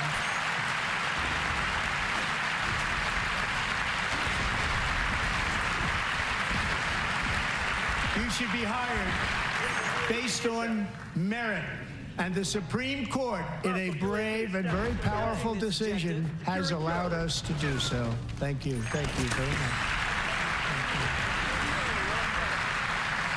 much. We have removed the poison of critical race theory from our public schools, and I signed an order making it the official policy of the United States government that there are only two genders, male and female. Fuck and you. I'm clapping IRL. Meritocracy, baby. Common sense. Just basic shit. I also signed an executive order to ban men from playing in women's sports. Base! Oh my God. Yeah, you're standing up. I hope all you fucking sexist and this bitch Carol. 3 years ago, they're so anti-American, they won't even clap for common sense. High school athlete, one of the best, preparing for a future in college sports. But when her girls' volleyball match was invaded by a male, he smashed the ball so hard in Peyton's face, causing traumatic brain injury. Wait, what the fuck? Why are you dunking on this random girl? That's kind of fucked up. And ending her athletic career. It was a shot like she's never seen before. She's never seen anything like bro. Chill. Peyton is here tonight in the gallery, and Peyton, from now on, schools will kick the men off the girls' team, or they will lose all federal funding.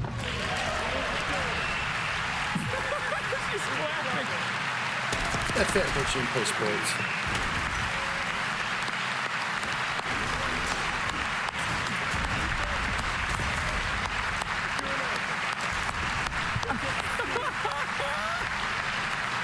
I'm not gonna say anything. I just got unbanned. I'm not gonna make any statements. I just got unbanned, okay? I'm not saying nothing. If you really want to see bad for her. Just take a look at what happened in the women's boxing, weightlifting, track and field, swimming, or cycling, where a male recently finished a long-distance race 5 hours and 14 minutes ahead of a woman for a new record by 5 hours. By 5 hours. It's demeaning for women, and it's very bad for our country. We're not going to put up with it any longer.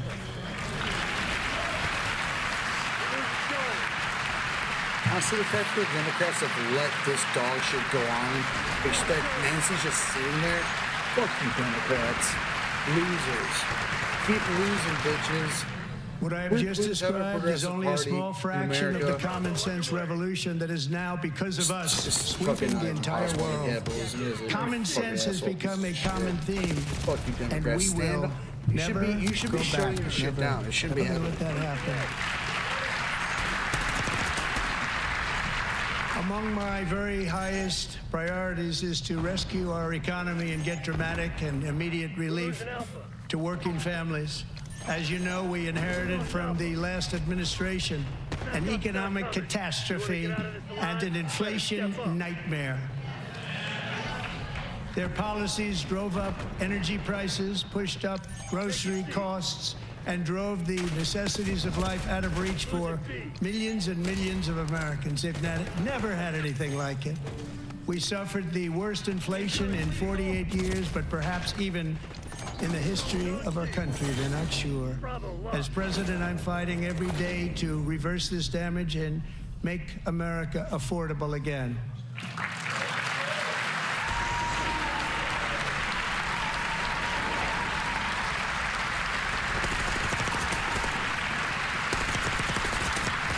Bro, what do you mean?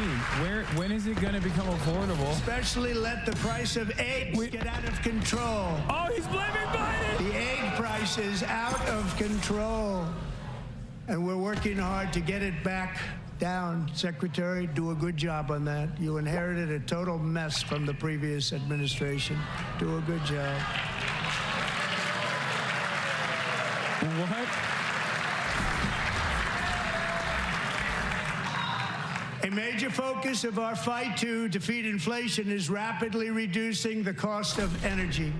The previous administration cut the number of new oil and gas leases by 95%. I don't think they believe either. Even Asmongold's audience doesn't believe it. To a halt and closed more than 100 power plants. We are opening up many of those power plants right now.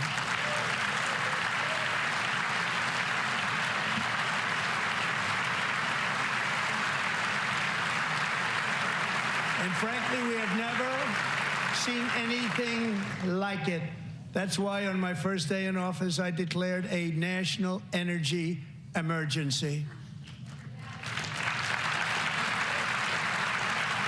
As you've heard me say many times, we have more liquid gold under our feet than any nation on earth, and by far. And now I fully authorize the most talented team ever assembled to go and get it. It's called Drill, Baby, Drill.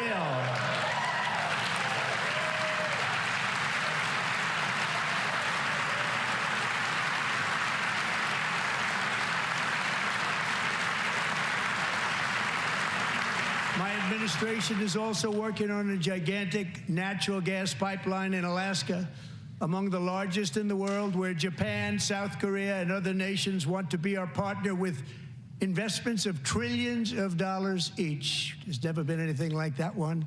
It will be truly spectacular. It's all set to go. The permitting is gotten. And later this week, I will also take historic action to dramatically expand production of critical minerals and rare earths here in the USA.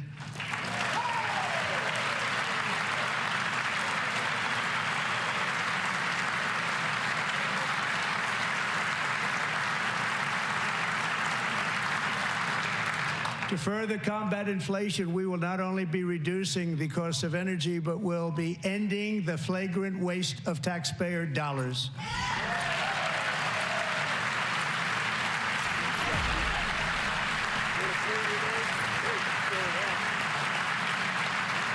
And to that end, I have created the brand new Department of Government Efficiency. DOGE. Perhaps you've heard of it. Oh my God, Elon's there. God damn it. Eat a fucking pile of fucking shit, Elon. You fucking rich cunt. Kill yourself. Kill yourself 1,000 times. Bring yourself back to life. I'm sorry, I love Tesla. I love Elon. He's so genius.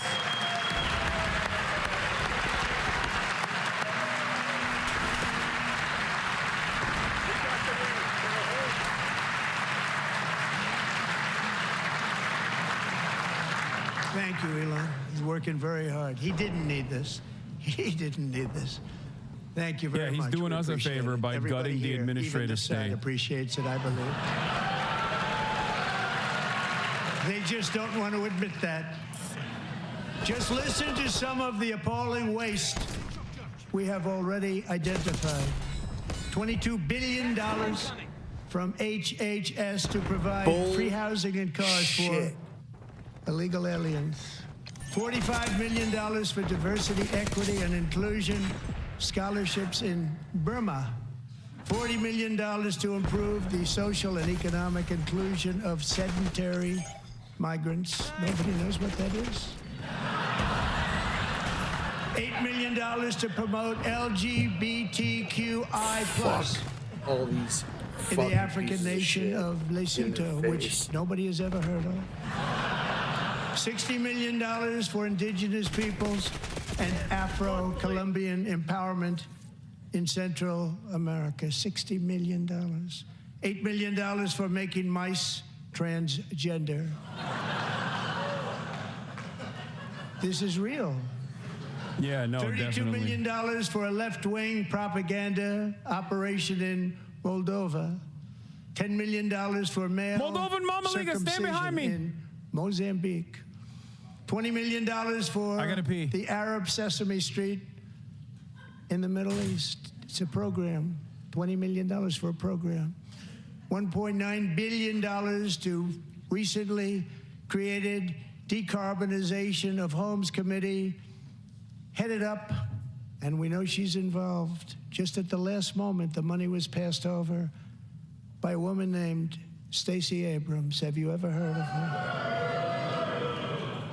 A $3.5 million consulting contract for lavish fish monitoring.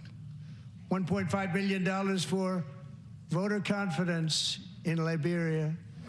$14 million for social cohesion in Mali. $59 million for illegal alien hotel rooms in New York City. He's a real estate developer. He's done very well. $250,000 to increase vegan local climate action innovation in Zambia. $42 million for social and behavior change in Uganda. $14 million for improving public procurement in Serbia. $47 million for improving learning outcomes in Asia. Asia's doing very well with learning. We know what we're doing. Should use it ourselves. And $101 million for DEI contracts at the Department of Education, the most ever paid, nothing even like it. Under the Trump administration, all of these scams, and they're far worse, but I didn't think it was appropriate to talk about them. They're so bad. Many more have been found out and exposed and swiftly terminated by a group of very intelligent, mostly young people, headed up by Elon, and we appreciate it. We found hundreds of billions of dollars of fraud.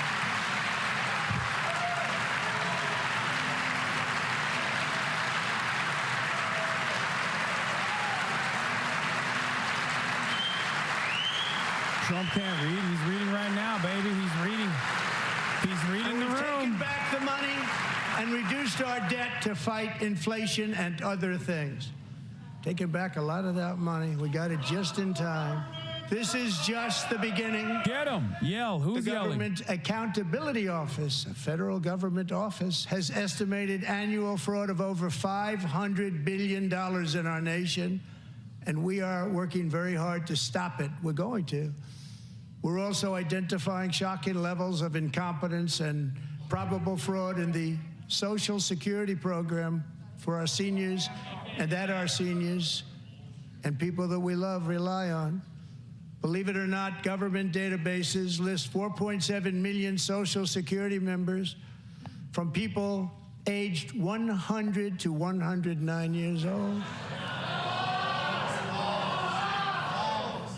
It lists 3.6 million people from ages 110 to 119. I don't know any of them. I know some people that are rather elderly, but not quite that elderly. 3.47 million people from ages 120 to 129. 3.9 million people from ages 130 to 139. 3.5 million people from ages 140 to 149. And money is being paid to many of them, and we're searching right now. In fact, Pam, good luck. Good luck. You're going to find it.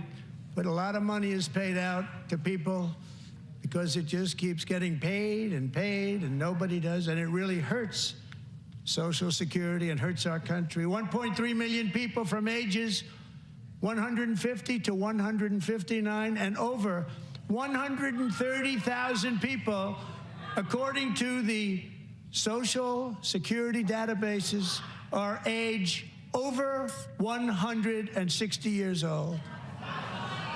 We have a healthier country than I thought, Bobby.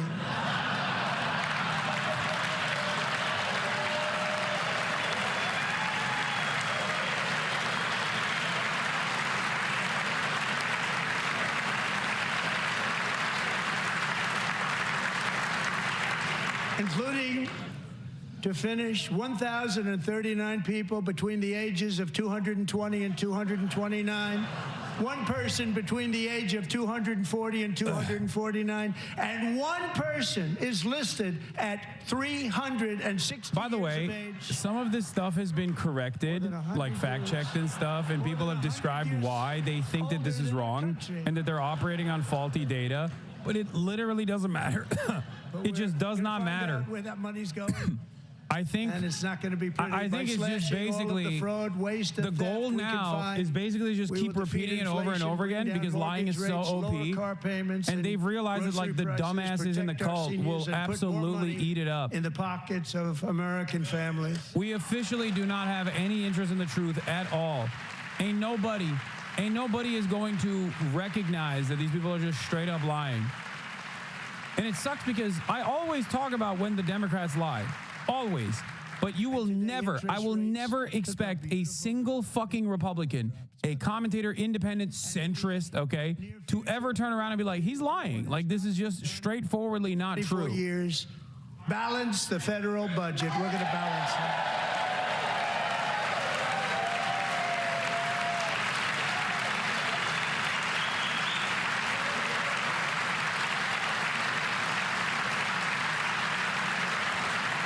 But aren't you a centrist? Yeah, I'm a centrist, and I'm saying this as a centrist. If you can tell, I'm apolitical. With that goal in mind, we have developed in great detail what we are calling the Gold Card, which goes on sale very, very soon.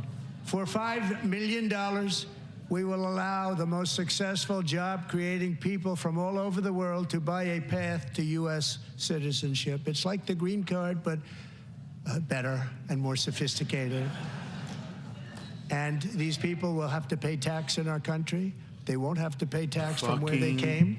This needs to stop. The money that they've made, you wouldn't want to Why do aren't that, the but they Dems have to doing pay something? tax, This create needs to jobs. stop. They'll also be taking people out of Shut colleges and paying for them Nothing so but that we can lies are keep coming them out of his mouth, in and our people are country like, instead of having them being forced out. Slurp it Number up. one at the Shut top school, this as an down. example, being forced Democrats out are and so fucking worthless. not being allowed to Fuck the stay and Democrats. create Fuck tremendous you, numbers of Democrats. jobs and great You should all success be for chanting. You should all be a fucking company shutting out it there. down. So while No. we take out This is dog the shit. criminals, killers, Shutting this traffickers, down. and child Shut predators this who are down. allowed to But no, enter there's our like- country they under got their the little open border signs. policy of these people, the Democrats, the Biden administration, the open border insane Worthless policies that you've dog allowed shit. to destroy Democrats. our country. Fight. We will now bring in brilliant, They set off hardworking, smoke bombs in the job-creating Serbian people. government to They're fight- going to pay a yeah, lot of money, and recently. we're going to reduce our debt Why with aren't there that smoke money. bombs going off right now?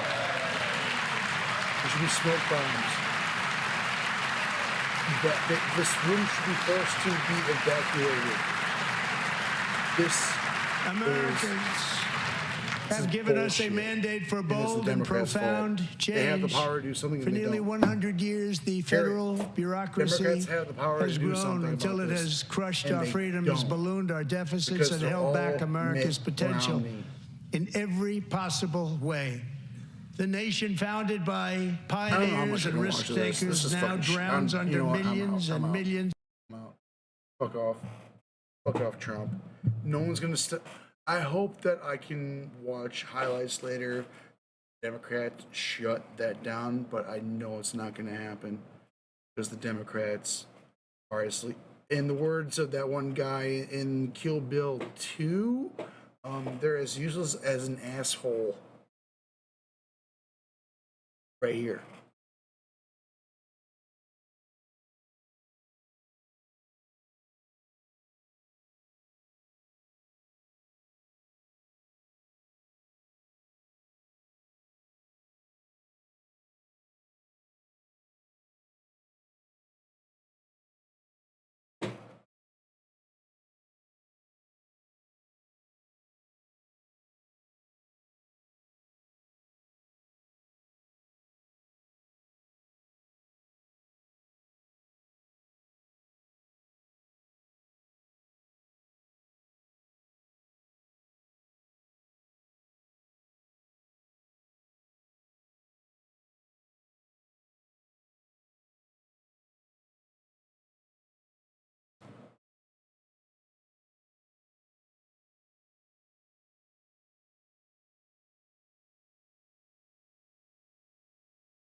Largest anywhere in the world.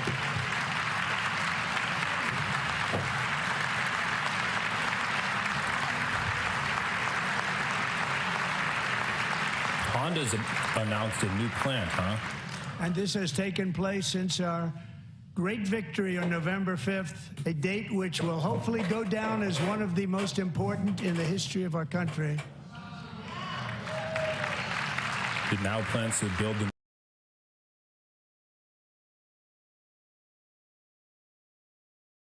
It's fucking fucked, yo.